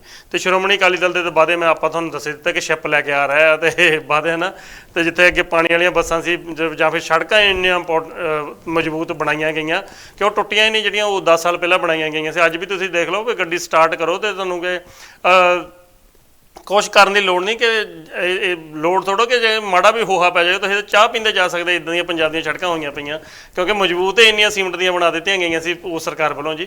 ਤੇ ਹਜੇ ਇਸ ਸਰਕਾਰ ਨੇ ਜਿਹੜੀ ਮੌਜੂਦਾ ਸਰਕਾਰ 5 ਸਾਲ ਉਹਨਾਂ ਨੇ ਲੋਕਾਂ ਦੀਆਂ ਤਸੱਲੀਆਂ ਇਸ ਕਰਕੇ ਨਹੀਂ ਸੜਕਾਂ ਪ੍ਰਤੀ ਕਰਵਾ ਸਕੇ। ਹੋ ਸਕਦਾ ਉਹ ਕਹਿੰਦੇ ਹਜੇ ਤਾਂ ਜਿਹੜੀਆਂ ਪੁਰਾਣੀਆਂ ਸੀਮਟ ਵਾਲ ਬਣੀਆਂ ਹਜੇ ਉਹ ਨਹੀਂ ਸੀ ਟੁੱਟੀਆਂ ਤੇ ਫਿਰ ਅਸੀਂ ਉਹਦੇ ਉੱਤੇ ਕਾਹਤੇ ਹੁਣ ਦੁਬਾਰਾ ਪੈਸਾ ਲਾਉਣਾ ਨਾ। ਦੇਖੋ ਜੋਹਲ ਸਾਹਿਬ, ਗੱਲ ਇਹ ਵਿਕਾਸ ਹਰ ਇੱਕ ਪਾਰਟੀ ਗੱਲ ਕਹਿੰਦੀ ਹੈ ਜੋ ਸਾਡੀ ਸਰਕਾਰ ਹੈ ਅਸੀਂ ਜ਼ਰੂਰ ਵਿਕਾਸ ਕਰਾਂਗੇ। ਹਾਂਜੀ, ਗੱਲ ਤੇ ਵੀ ਦੇਸ਼ ਆਜ਼ਾਦ ਹੋਏ ਨੂੰ ਕਿੰਨਾ ਸਾਲ ਹੋ ਗਿਆ, ਸਿਰਫ ਅਜੇ ਤੱਕ ਲੋਕਾਂ ਨੂੰ ਉਸ ਚੀਜ਼ ਦੇ ਵਿੱਚ ਉਲਝਾ ਕੇ ਰੱਖਿਆ ਗਿਆ ਤੁਹਾਡੀ ਗਲੀ ਜਾਂ ਤੁਹਾਡੀ ਨਾਲੀ ਤੱਕ। ਹਾਂਜੀ ਹਾਂਜੀ, ਸਿਰਫ ਇਹ ਤਾਂ ਗੱਲ ਹੀ ਨਹੀਂ ਕੀਤੀ ਗਈ ਨਾ। ਮੰਨ ਲਓ ਠੀਕ ਹੈ ਵੀ ਜਾਂ ਤੁਹਾਡੇ ਕੋਈ ਵਧੀਆ ਹਸਪਤਾਲ ਇਲਾਕੇ ਦੇ ਵਿੱਚ ਪਿੱਛੇ COVID-19 ਲੰਘ ਕੇ ਗਿਆ ਉਦੋਂ ਹਸਪਤਾਲਾਂ ਦੀ ਕਮੀ ਮਹਿਸੂਸ ਹੋਈ। ਹਾਂਜੀ, ਹੋਈ ਜਾਂ ਨਹੀਂ ਹੋਈ? ਬਿਲਕੁਲ ਬਿਲਕੁਲ। ਉਸ ਸਮੇਂ ਦੇ ਨੂੰ ਹੁਣ ਵੀ ਮੁੱਖ ਰੱਖ ਕੇ ਸੋਚਣ ਇਹ ਮੰਨ ਲਓ ਠੀਕ ਹੈ ਜੀ। ਜਾਂ ਸਭ ਤੋਂ ਪਹਿਲਾਂ ਪਾਣੀ ਇਨਸਾਨ ਦੀ ਜ਼ਰੂਰਤ ਆ। ਬਿਲਕੁਲ, ਪਾਣੀ ਇਨਸਾਨ ਦੀ ਜ਼ਰੂਰਤ ਆ ਤਾਂ ਪਾਣੀ ਕਿੰਨਾ ਕੁ ਸਾਫ਼ ਹੋਣਾ ਚਾਹੀਦਾ ਹੈ। ਜੇ ਪਾਣੀ ਸਾਫ਼ ਆ ਤਾਂ ਮੰਨ ਲਓ ਠੀਕ ਹੈ ਜੀ ਵੈਸੇ ਨਹੀਂ ਬਿਮਾਰੀਆਂ ਆਉਂਦੀਆਂ। ਜੇ ਬਿਮਾਰੀ ਆਊਗੀ ਵੀ ਸਿਹਤ ਕੇਂਦਰ ਜਿਹੜਾ ਕਿ ਇਲਾਕੇ ਦੇ ਵਿੱਚ ਹਸਪਤਾਲ ਹੋਣੇ ਚਾਹੀਦੇ ਆ। ਜਾਂ ਕਿੰਨੀ ਕੁ ਡਿਵੈਲਪਮੈਂਟ ਅਸੀਂ ਕੀਤੀ, ਕਿੰਨੀ ਕੁ ਕਰਨੀ ਹੈ, ਜਾਂ ਕੋਈ ਸਿੱਖਿਆ ਵਾਸਤੇ ਕੋਈ ਪ੍ਰਬੰਧ ਕੀਤੇ, ਕੋਈ ਸਕੂਲ ਜਾਂ ਕੋਈ ਕਾਲਜ ਕੋਈ ਯੂਨੀਵਰਸਿਟੀ ਕਿੰਨੀਆਂ ਕਿ ਨਹੀਂ, ਜਾਂ ਸਕੂਲਾਂ ਕਾਲਜਾਂ ਦੇ ਵਿੱਚ ਸਟਾਫ ਹੀ ਹੈ ਨਹੀਂ ਗਾ। ਜੇ ਸਟਾਫ ਹੈਗਾ ਤਾਂ ਉਹ ਜ਼ਰੂਰ ਧਰਨਿਆਂ ਤੇ ਆ, ਮਾਸਟਰ ਤਾਂ ਧਰਨਿਆਂ ਤੇ ਨੇ ਜੀ ਆਲਰੇਡੀ। ਜੋਹਲ ਸਾਹਿਬ, ਇਹ ਗੱਲਾਂ ਤਾਂ ਜ਼ਰੂਰ ਸਾਨੂੰ ਉਸ ਮੌਕੇ ਸੋਚਣੀਆਂ ਪੈਣੀਆਂ ਨਾ ਵੀ ਅਸੀਂ 4.5 ਸਾਲ ਤੱਕ ਕਹਿੰਦੇ ਨੇ ਯਾਰ ਫਲਾਣੇ ਦੀ ਸਰਕਾਰ ਆ। ਸਰਕਾਰ ਤਾਂ ਹੁਣ ਲੋਕਾਂ ਨੇ ਬਣਾਉਣੀ, ਸਰਕਾਰ ਲੋਕਾਂ ਨੇ ਚੁਣਨੀ, ਚਾਬੀ ਲੋਕਾਂ ਦੇ ਹੱਥ 'ਚ ਆ। ਬਿਲਕੁਲ ਜੀ। ਤੇ ਬਿਲਕੁਲ ਲਾਡੀ ਜੀ, ਜਿੱਥੇ ਕਹਿੰਦੇ ਕਿ ਜਿਵੇਂ ਤੁਸੀਂ ਬਹੁਤ ਵਾਰ ਇਹ ਗੱਲ ਕਰ ਚੁੱਕੇ ਕਿ ਸਿਆਸਤ ਵਿੱਚ ਜਿਹੜੀ ਚੀਜ਼ ਹੁੰਦੀ ਆ ਉਹ ਦੀਦੀ ਨਹੀਂ, ਤੇ ਜਿਹੜੀ ਦੀਦੀ ਆ ਹੁੰਦੀ ਨਹੀਂ। ਇੱਕੋ ਹੀ ਘਰ ਦੇ ਵਿੱਚ ਇੱਕ ਸੋਸ਼ਲ ਮੀਡੀਆ 'ਤੇ ਫੋਟੋ ਘੁੰਮ ਰਹੀ ਆ ਜੀ। ਇੱਕ ਘਰ ਦੇ ਉੱਤੇ ਹੀ ਜਿਹੜਾ ਕਿ ਕੱਚਾ ਜਿਹਾ ਘਰ ਆ ਤੇ ਕੱਚੀ ਕੰਧਾਂ ਜਾਣੀ ਕਿ ਪਲਾਸਟਰ ਵੀ ਨਹੀਂ ਹੋਇਆ ਜਿਹੜੀਆਂ ਕੰਧਾਂ ਹਨ, ਤੇ ਉਹ ਫੋਟੋ ਘੁੰਮ ਰਹੀ ਜੀ। ਉੱਥੇ 2-3 ਵੱਖੋ-ਵੱਖ ਪਾਰਟੀਆਂ ਦੇ ਝੰਡੇ ਕੱਢੇ ਹੋਏ ਹਨ। ਤੇ ਜਦੋਂ ਮੈਂ ਉਹ ਫੋਟੋ ਦੇਖੀ ਤੇ ਮੈਨੂੰ ਉੱਤੇ ਵੈਸੇ ਕੋਈ ਹੈਰਾਨੀ ਨਹੀਂ ਹੋਈ ਉਹ ਫੋਟੋ ਦੇਖ ਕੇ, ਕਿਉਂਕਿ ਇੱਕ ਗਰੀਬ ਦਾ ਘਰ ਸੀ, ਕਿਤੇ ਖੂੰਜੇ ਤੇ ਸੀ, ਝੰਡੇ ਹਰ ਕੋਈ ਝੰਡਾ ਲਾ ਗਿਆ। ਪਰ ਹੈਰਾਨੀ ਉਸ ਵੇਲੇ ਹੋਈ ਸੀ ਜਿੱਦਣ ਪ੍ਰਤਾਪ ਸਿੰਘ ਬਾਜਵਾ ਤੇ ਫਤਿਹ ਜੰਗ ਸਿੰਘ ਬਾਜਵਾ ਇਹਨਾਂ ਦੇ ਇੱਕੋ ਘਰ 'ਚ ਰਹਿ ਰਹੇ ਆ। ਇੱਕੋ ਕੋਠੀ ਦੇ ਉੱਤੇ ਬੀਜੇਪੀ ਦਾ ਤਾਂ ਇਹ ਕਾਂਗਰਸ ਦਾ ਝੰਡਾ ਲਹਿਰਾ ਰਿਹਾ, ਕਿਉਂਕਿ ਇੱਕ ਭਰਾ ਕਾਂਗਰਸ ਵੱਲੋਂ ਇਲੈਕਸ਼ਨ ਲੜ ਰਿਹਾ ਤੇ ਦੂਸਰਾ ਭਰਾ ਬੀਜੇਪੀ ਵੱਲੋਂ ਇਲੈਕਸ਼ਨ ਲੜ ਰਿਹਾ। ਹੁਣ ਜੇ ਤਾਂ ਦੋਹਾਂ ਦੇ ਵਿੱਚੋਂ ਸੇਮ ਹਲਕੇ ਤੋਂ ਬਾਜੀ ਜੇਕਰ ਅਕਾਲੀ ਦਲ ਮਾਰ ਜਾਂਦਾ ਫਿਰ ਤਾਂ ਦੋਨੇ ਝੰਡੇ ਲਾ ਕੇ ਘਰ ਬੈਠ ਜਾਣਗੇ, ਤੇ ਜੇਕਰ ਦੋਹਾਂ ਦੇ ਵਿੱਚੋਂ ਇੱਕ ਜਿੱਤ ਜਾਂਦਾ ਤੇ ਫਿਰ ਇੱਕ ਝੰਡਾ ਲੱਗਾ ਰਹਿ ਜਾਊਗਾ, ਇੱਕ ਲੱਥ ਜਾਊਗਾ ਜੀ। ਫਿਰ ਉਹ ਕਹੂਗਾ ਨਹੀਂ ਜੀ ਮੇਰੇ ਤੋਂ ਗਲਤੀ ਹੋ ਗਈ, ਮੈਂ ਘਰ ਨੂੰ ਆ ਗਿਆ, ਜਾਂ ਉਹ ਕਹੂਗਾ ਜੀ ਮੇਰੇ ਤੋਂ ਗਲਤੀ ਹੋ ਗਈ ਤਾਂ ਮੈਨੂੰ ਉੱਧਰ ਜਾਣਾ ਚਾਹੀਦਾ ਸੀ। ਤੇ ਸੌਰੀ, ਇੱਕ ਮਿੰਟ ਮਾਫ ਕਰਨਾ ਜੀ, ਜਿਹੜਾ ਮੈਂ ਹੁਣ ਕਿਉਂਕਿ ਟਾਈਮ ਥੋੜਾ ਜੀ ਨਾਲ ਗੱਲ ਨਿਬੇੜ ਦੇਣਾ ਲੱਗਾ ਜਿਹੜੀ ਜੀ ਆਪਣੀ ਜੀ। ਸਵਾਲ ਇਹ ਹੈ ਜੀ ਕਿ ਬੜੇ ਜ਼ੋਰਾਂ ਸ਼ੋਰਾਂ ਦੇ ਨਾਲ ਬੀਜੇਪੀ ਦੇ ਨਾਲ ਲੀਡਰ ਧੜਾ ਧੜ ਜਾ ਰਹੇ ਹਨ, ਜਦ ਕਿ ਟਿਕਟਾਂ ਵੀ ਅਨਾਉਂਸ ਹੋ ਚੁੱਕੀਆਂ। ਹੁਣ ਪਤਾ ਵੀ ਹੁਣ ਕੋਈ ਕਿਸੇ ਪਾਸਿਓਂ ਟਿਕਟ ਨਹੀਂ ਮਿਲਣੀ, ਪਰ ਫਿਰ ਵੀ ਕਹਿੰਦਾ ਕਿ ਉਹ ਮੈਂ ਪਿੱਛੇ ਨਾ ਰਹਿ ਜਾਵਾਂ, ਕਿ ਉਹ ਪੰਜਾਬੀ ਦੀ ਕਹਾਵਤ ਹੈ ਨਾ ਕਿ ਤਾਈ ਦੀ ਧੀ ਚੱਲੀ ਤੇ ਮੈਂ ਕਿਉਂ ਰਹਾਂ ਇਕੱਲੀ। ਹਰ ਕੋਈ ਇਸ ਵੇਲੇ ਚਾਹੇ ਕੋਈ ਫਿਲਮੀ ਅਦਾਕਾਰ ਆ ਜਾਂ ਕੋਈ ਉਹ ਲੀਡਰ ਜਿਹੜਾ ਰੁੱਸਿਆ ਹੋਇਆ ਜਿਹਦੇ ਪੱਲੇ ਕੁਝ ਨਹੀਂ ਪੈ ਰਿਹਾ, ਕੋਈ ਵੀ ਅੱਜ ਇਸ ਵੇਲੇ ਜ਼ੋਰਾਂ ਸ਼ੋਰਾਂ ਨਾਲ ਜਿਹੜੇ ਕਿ ਬੀਜੇਪੀ ਨੂੰ ਜੁਆਇਨ ਕਰਨ ਵੱਲ ਤੁਰੇ ਹੋਏ ਹਨ। ਤੇ ਜਿਨ੍ਹਾਂ ਦੇ ਵਿੱਚ ਸਿੱਖ ਸੰਸਥਾ ਦੇ ਵੀ ਵੱਡੇ ਨਾਂ ਪਹਿਲਾਂ ਮੂਹਰੇ ਆ ਚੁੱਕੇ ਹਨ, ਤੇ ਉਸ ਤੋਂ ਬਾਅਦ ਪੰਜਾਬੀ ਜਿਹੜੀ ਕਿ ਗਾਇਕ ਇੰਡਸਟਰੀ ਸੀ ਉਹਦੇ ਲੋਕ, ਫਿਲਮੀ ਸਿਤਾਰੇ ਉਹ ਲੋਕ ਉੱਧਰ ਹੋ ਗਏ ਜੀ। ਹੁਣ ਪਿਛਲੇ ਵੈਸੇ ਤਾਂ ਸਾਰਿਆਂ ਦਰਸ਼ਕਾਂ ਨੂੰ ਪਤਾ ਹੀ ਸੀ ਵੀ ਜਿਹੜੇ ਲੋਕ ਗਏ, ਆਪਾਂ ਦੁਬਾਰਾ ਰਿਪੀਟ ਨਹੀਂ ਕਰਨਾ ਚਾਹੁੰਦੇ, ਪਰ ਇੱਕ ਹੋਰ ਵੱਡਾ ਨਾਂ ਜੀ ਗਿਆ ਉੱਧਰ, ਪਾਵੇ ਵਾਲਾ ਬੰਦਾ, ਤੁਹਾਨੂੰ ਸਾਰਿਆਂ ਨੂੰ ਪਤਾ, ਜਿਹੜਾ ਕਿ ਪਾਵਾ ਚੱਕੀ ਫਿਰਦਾ ਹੁੰਦਾ ਸੀ। ਇਲੈਕਸ਼ਨ ਵਿੱਚ ਵੀ ਪਾਵਾ ਚੱਕੀ ਫਿਰਦਾ, ਆਪਣੀ ਫਿਲਮ 'ਚ ਤਾਂ ਪਾਵਾ ਚੱਕੀ ਫਿਰਦਾ ਸੀ। ਉਹ ਵੀ ਚੁੱਪ ਚਪੀਤੇ ਜੀ ਬੀਜੇਪੀ ਜੁਆਇਨ ਕਰ ਗਿਆ, ਤੇ ਜਿਹੜਾ ਕਿ ਆਵਾਜ਼ ਚਾਹੇ ਨਿਕਲੇ ਜਾਂ ਨਾ, ਪਰ ਗੜਕਾ ਬੜਾ ਫੇਰ ਵੀ ਜ਼ੋਰ ਪੂਰਾ ਲਾਉਂਦਾ ਸੀ ਕਿ ਆਪਣੀ ਗੱਲ ਕਹਿਣ ਵੇਲੇ ਜੀ। ਤੇ ਖੁਦ ਆਮ ਆਦਮੀ ਪਾਰਟੀ ਤੋਂ ਚਲੋ ਨਾਰਾਜ਼ ਵੀ ਸੀ, ਇਲੈਕਸ਼ਨ ਵੀ ਲੜ ਚੁੱਕਿਆ ਸੀ, ਤੇ ਉਹ ਵੀ ਜਸਰਾਜ ਆਪਾਂ ਨਾਂ ਲੈ ਹੀ ਲੈਂਦੇ ਆ, ਤੇ ਉਹ ਵੀ ਬੀਜੇਪੀ ਦੇ ਵਿੱਚ ਸ਼ਾਮਲ ਹੋ ਗਿਆ ਜੀ। ਤੇ ਇਹੋ ਜਿਹੇ ਹੁਣ ਜਿਹੜੇ ਤੁਸੀਂ ਕਹਿ ਸਕਦੇ ਵੀ ਜਾਂ ਫਲਾਣੇ ਨੂੰ ਡਰਾ ਕੇ ਲੈ ਆਉਂਦੇ ਜੇ ਫਲਾਣੇ ਲੈ ਆਉਂਦਾ, ਪਰ ਹੁਣ ਇਹੋ ਜਿਹੇ ਲੋਕ ਵੀ ਉਦੋਂ ਸ਼ਾਮਲ ਹੋ ਰਹੇ ਜਦੋਂ ਪਤਾ ਕਿ ਕੁਝ ਹੱਥ ਪੱਲੇ ਵੀ ਨਹੀਂ ਪੈਣਾ ਹੁਣ ਤਾਂ। ਤੇ ਕਿਹੜੀ ਬੱਲੇ ਬੱਲੇ ਜੀ ਇਹ ਚੱਲ ਰਹੀ ਜੀ। ਜੋਹਲ ਸਾਹਿਬ, ਪੰਜਾਬ 'ਚ 117 ਵੈਸੇ ਵਿਧਾਨ ਸਭਾ ਹਲਕੇ ਨੇ। ਹਾਂਜੀ, ਵੈਸੇ ਤਾਂ ਸਾਡੇ ਕੋਲ ਪਹਿਲਾਂ ਲਿਸਟ ਇਹ ਗੱਲ ਦੀ ਹੈ ਹੀ ਨਹੀਂ ਸੀ ਕਿ ਪਿਛਲੇ ਪ੍ਰੋਗਰਾਮ ਦੇ ਵਿੱਚ ਪੰਜਾਬ ਦੇ ਵਿੱਚ ਮੈਂ ਕਿਹਾ ਵੀ 585 ਉਮੀਦਵਾਰ ਤਾਂ ਲੜਨਗੇ ਕਿਉਂਕਿ 5 ਪਾਰਟੀਆਂ ਤੋਂ ਉਤਰੀਆਂ ਹੋਈਆਂ ਨੇ। ਬਾਕੀ ਆਜ਼ਾਦ ਕਿੰਨੇ ਨੇ ਸਾਰੇ ਕੁੱਲ ਮਿਲਾ ਕੇ 1304 ਉਮੀਦਵਾਰ ਨੇ ਟੋਟਲ। 1304 ਉਮੀਦਵਾਰ ਨੇ ਜਿਹੜੇ ਕਿ ਆਜ਼ਾਦ ਸਾਰੇ ਟੋਟਲ ਇੰਨੇ ਲੋਕ ਇਲੈਕਸ਼ਨ ਲੜ ਰਹੇ ਨੇ। ਹਾਂਜੀ, ਇਹ ਨਹੀਂ, ਇਹ ਜ਼ਰੂਰੀ ਹੈ ਕਿ 117 ਦੇ ਉੱਪਰ 1304 ਜ਼ਰੂਰ ਇਲੈਕਸ਼ਨ ਲੜਨਗੇ। ਜਿੱਤਣਾ ਤਾਂ 117 ਆਣੇ ਆ, ਅੰਦਰ 117 ਨੂੰ ਅਗਲੇ ਨੇ ਬਾੜਨਾ ਹੈ, ਇਹ ਸਾਰਿਆਂ ਨੂੰ ਅਗਲੇ ਨੇ ਅੰਦਰ ਨਹੀਂ ਜਾਣ ਦੇਣਾ ਹੈਗਾ। ਗੱਲ ਤੇ ਵੀ ਸਾਨੂੰ ਕਿਸੇ ਪਾਰਟੀ ਵੱਲੋਂ ਮਾਨ ਸਨਮਾਨ ਟਿਕਟ ਨਹੀਂ ਮਿਲਦੀ ਜਾਂ ਅਸੀਂ ਇਹ ਸੋਚਦੇ ਹਾਂ, ਪਹਿਲਾਂ ਤਾਂ 5 ਸਾਲ ਬਿਲਕੁਲ ਉਸੇ ਪਾਰਟੀ ਦੇ ਖਿਲਾਫ ਉਲਟ ਬੋਲਦੇ ਰਹਿੰਦੇ ਆ, ਸਾਨੂੰ ਪਤਾ ਲੱਗਦਾ ਵੀ ਸਾਨੂੰ ਤਾਂ ਯਾਰ ਇਸ ਪਾਰਟੀ ਨੇ ਟਿਕਟ ਨਹੀਂ ਦਿੱਤੀ, ਕਿ ਇਸ ਪਾਰਟੀ ਦੇ ਅਸੀਂ ਹੱਕ 'ਚ ਬੋਲਦੇ ਸੀ, ਫਿਰ ਸੋਚਦੇ ਨੇ ਯਾਰ ਫਿਰ ਅਸੀਂ ਉਸੇ ਪਾਰਟੀ 'ਚ ਚੱਲ ਜਾਈਏ। ਗੱਲ ਵੀ ਉਹੀ ਲੋਕ ਉਲਟ ਬੋਲਦੇ ਰਹੇ, ਉਹੀ ਲੋਕ ਉਸੇ ਪਾਰਟੀ ਚਲੇ ਗਏ। ਯਾਰ ਜੱਸੀ ਜਸਰਾਜ ਵੀ ਚਲੇ ਗਏ, ਦਮਨ ਬਾਜਵਾ ਸੁਨਾਮ ਤੋਂ ਵਿਧਾਇਕ ਸੀ, ਉਹਨਾਂ ਦੀ ਟਿਕਟ ਕੱਟ ਦਿੱਤੀ ਗਈ, ਹਾਲਾਂਕਿ ਸਰਜੀਤ ਧਮਾਨ ਦੇ ਬੇਟੇ ਨੂੰ ਟਿਕਟ ਦੇ ਦਿੱਤੀ ਗਈ। ਦਮਨ ਬਾਜਵਾ ਵੀ ਬੀਜੇਪੀ 'ਚ ਚਲੇ ਗਏ, ਹੌਬੀ ਧਾਲੀਵਾਲ ਵੀ ਬੀਜੇਪੀ 'ਚ ਚਲੇ ਗਏ, ਹਾਲਾਂਕਿ ਹੌਬੀ ਧਾਲੀਵਾਲ ਇੱਕ ਫਿਲਮ ਸਟਾਰ ਸੀ, ਮੰਨ ਲਓ ਠੀਕ ਹੈ, ਫਿਰ ਉਹਨਾਂ ਨੂੰ ਬੀਜੇਪੀ ਵੱਲ ਮੋੜ ਕੱਟਣਾ ਪਿਆ, ਸ਼ਾਇਦ ਉਹਨਾਂ ਦੀ ਕੋਈ ਮਜਬੂਰੀ ਹੋ ਸਕਦੀ ਹੈ, ਵੈਸੇ ਉਹ ਰਾਜਨੀਤੀ ਪੋਲਿਟਿਕਸ ਮੋਗੇ ਤੋਂ ਕਾਂਗਰਸ ਦੇ ਵਿਧਾਇਕ ਸੀਗੇ, ਹਾਂਜੀ ਉਹ ਵੀ ਉਧਰ ਗਏ ਜੀ, ਬਿਲਕੁਲ ਨਾਲ ਦੀ ਨਾਲ ਰਾਜਨ ਗਿੱਲ ਜਸਵੀਰ ਡਿੰਪਾ ਦੇ ਬ੍ਰਦਰ ਉਹ ਵੀ ਬੀਜੇਪੀ 'ਚ ਚਲੇ ਗਏ। ਹਾਂ, ਕੀ ਕਾਰਨ ਸੀ ਕਿ ਆਪੋ ਆਪਣੀਆਂ ਹਰ ਇੱਕ ਇਨਸਾਨ ਹਰ ਇੱਕ ਲੀਡਰ ਨੂੰ ਹੈ ਕਿ ਮੈਨੂੰ ਕੁਰਸੀ ਮਿਲ ਜਾਵੇ, ਜਾਂ ਮੈਂ ਪਹਿਲਾਂ ਵੀ ਤੁਹਾਡੇ ਨਾਲ ਗੱਲ ਕਰ ਚੁੱਕਿਆ, ਜਿਨ੍ਹਾਂ ਨੇ ਲੋਕਾਂ ਦੀ ਸੇਵਾ ਕਰਨੀ ਉਹ ਮੰਨ ਲਾ ਠੀਕ ਹੈ ਐਮਐਲਏ ਬਣ ਕੇ ਨਹੀਂ, ਹਨ ਬਹੁਤ ਸਮਾਜ ਸੇਵੀ ਨੇ ਜਿਹੜੇ ਕਿ ਸਮਾਜ ਦੇ ਵਿੱਚ ਲੋਕਾਂ ਦੀ ਸੇਵਾ ਕਰ ਰਹੇ ਨੇ। ਕਦੇ ਜ਼ਰੂਰ ਉੱਥੇ ਜਾ ਕੇ ਜ਼ਰੂਰ ਵੇਖਿਓ ਵੀ ਵਾਕਈ ਕਿਤੇ ਐਮਐਲਏ ਬਣ ਕੇ ਸੇਵਾ ਕਰਨੀ ਹੈ ਲੋਕਾਂ ਦੀ, ਨਹੀਂ ਐਮਐਲਏ ਬਣਨ ਤੋਂ ਬਿਨਾਂ ਵੀ ਤੁਸੀਂ ਲੋਕਾਂ ਦੇ ਵਿੱਚ ਸਮਾਜ ਦੀ ਸੇਵਾ ਕਰ ਸਕਦੇ ਹੋ। ਹਾਂਜੀ ਬਿਲਕੁਲ ਜੀ। ਤੇ ਲਾਡੀ ਜੀ ਆਪਾਂ ਹੁਣ ਇਜਾਜ਼ਤ ਲੈ ਲਈਏ, ਮੇਰੇ ਖਿਆਲ ਟਾਈਮ ਆਪਣਾ ਜਿਹੜਾ ਸੀ ਉਹ ਤਕਰੀਬਨ ਜੀ ਹੋ ਹੀ ਚੁੱਕਿਆ, ਸ਼ਾਇਦ 2-4 ਮਿੰਟ ਹੀ ਆ ਜੀ। ਤੇ ਬਿਲਕੁਲ ਜੀ, ਤੇ ਕਿਉਂਕਿ ਜਿਹੜੇ ਫਿਰ 2-4 ਮਿੰਟ ਹੁੰਦੇ ਹਨ ਤੇ ਫਿਰ ਸਾਰੀ ਗੱਲਬਾਤ ਫਿਰ ਨਿਬੇੜਨੀ ਵੀ ਹੁੰਦੀ ਹੈ ਜੀ।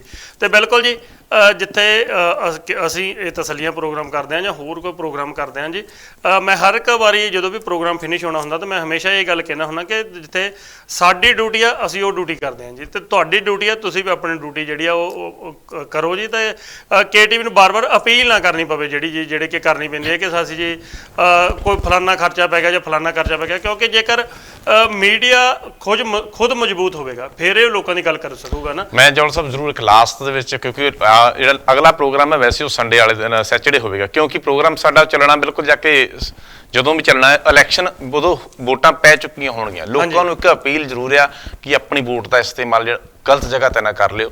ਲਾਸਟ ਮੌਕਾ ਹੈ ਤੁਹਾਡੇ ਕੋਲ, ਤੁਹਾਡੇ ਹੱਥ ਦੇ ਵਿੱਚ, ਆਪਣੇ ਹੱਥੋਂ ਮੌਕਾ, ਬਿਲਕੁਲ ਤੁਸੀਂ ਵੈਸੇ ਨਾ ਜਾਣ ਦਿਓ ਜਾਂ ਕਿਸੇ ਦਾਰੂ ਦੀ ਬੋਤਲ ਦੇ ਬਦਲੇ ਜਾਂ ਕਿਸੇ ਹੋਰ ਕਿਸੇ ਰਿਸ਼ਤੇਦਾਰ ਜਾਂ ਭੈਣ ਜਾਂ ਭੂਆ ਜਾਂ ਕਿਸੇ ਯਾਰ ਦੋਸਤ ਦੇ ਕਹਿਣ ਤੇ ਤੁਸੀਂ ਕਿਸੇ ਗਲਤ ਉਮੀਦਵਾਰ ਨੂੰ ਵੋਟ ਨਾ ਪਾ ਲਿਓ, ਕਿਉਂਕਿ ਖਾਮਿਆਜਾ ਮੁੜ ਕੇ ਤੁਹਾਨੂੰ ਭੁਗਤਣਾ ਪੈਣਾ ਪੂਰੇ 5 ਸਾਲ। ਆਪਣੀ ਵੋਟ ਦਾ ਇਸਤੇਮਾਲ ਸਹੀ ਢੰਗ ਨਾਲ ਜ਼ਰੂਰ ਕਰਿਓ। ਹਾਂ ਬਿਲਕੁਲ ਜੀ। ਤੇ ਨਾਲ ਦੀ ਨਾਲ ਜਿਹੜੀ ਮੈਂ ਗੱਲ ਕਰ ਰਿਹਾ ਸੀ ਕਿ ਜੇਕਰ ਮੀਡੀਆ ਮਜ਼ਬੂਤ ਹੋਊਗਾ ਫਿਰ ਲੋਕਾਂ ਦੀ ਗੱਲ ਹੋਊਗੀ। ਜੇਕਰ ਮੀਡੀਆ ਨੂੰ ਟੈਨਸ਼ਨ ਇਹ ਰਹੂਗੀ ਜੀ ਫਲਾਨਾ ਬਿੱਲ ਆ ਗਿਆ ਦੇਣ ਵਾਲਾ ਹੋਇਆ ਤਾਂ ਫਲਾਨਾ ਦੇਣ ਵਾਲਾ ਹੋਇਆ, ਤੇ ਕੰਮ ਕਿਹੜੇ ਵੇਲੇ ਫਿਰ ਮੀਡੀਆ ਨੇ ਕਰਨਾ। ਬਿਲਕੁਲ ਜੀ, ਆਪਣਾ ਫਰਜ਼ ਤੁਸੀਂ ਵੀ ਨਿਭਾਓ।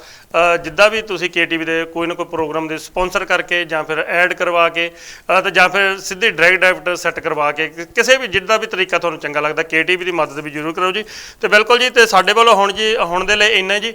ਤੇ ਹੁਣ ਅਗਲਾ ਪ੍ਰੋਗਰਾਮ ਇਲੈਕਸ਼ਨ ਤੋਂ ਬਾਅਦ, ਤੇ ਅੱਜ ਦੇ ਲਈ ਇੰਨਾ। ਸਾਡੇ ਵੱਲੋਂ ਪਿਆਰ ਭਰੀ ਸਤਿ ਸ੍ਰੀ ਅਕਾਲ।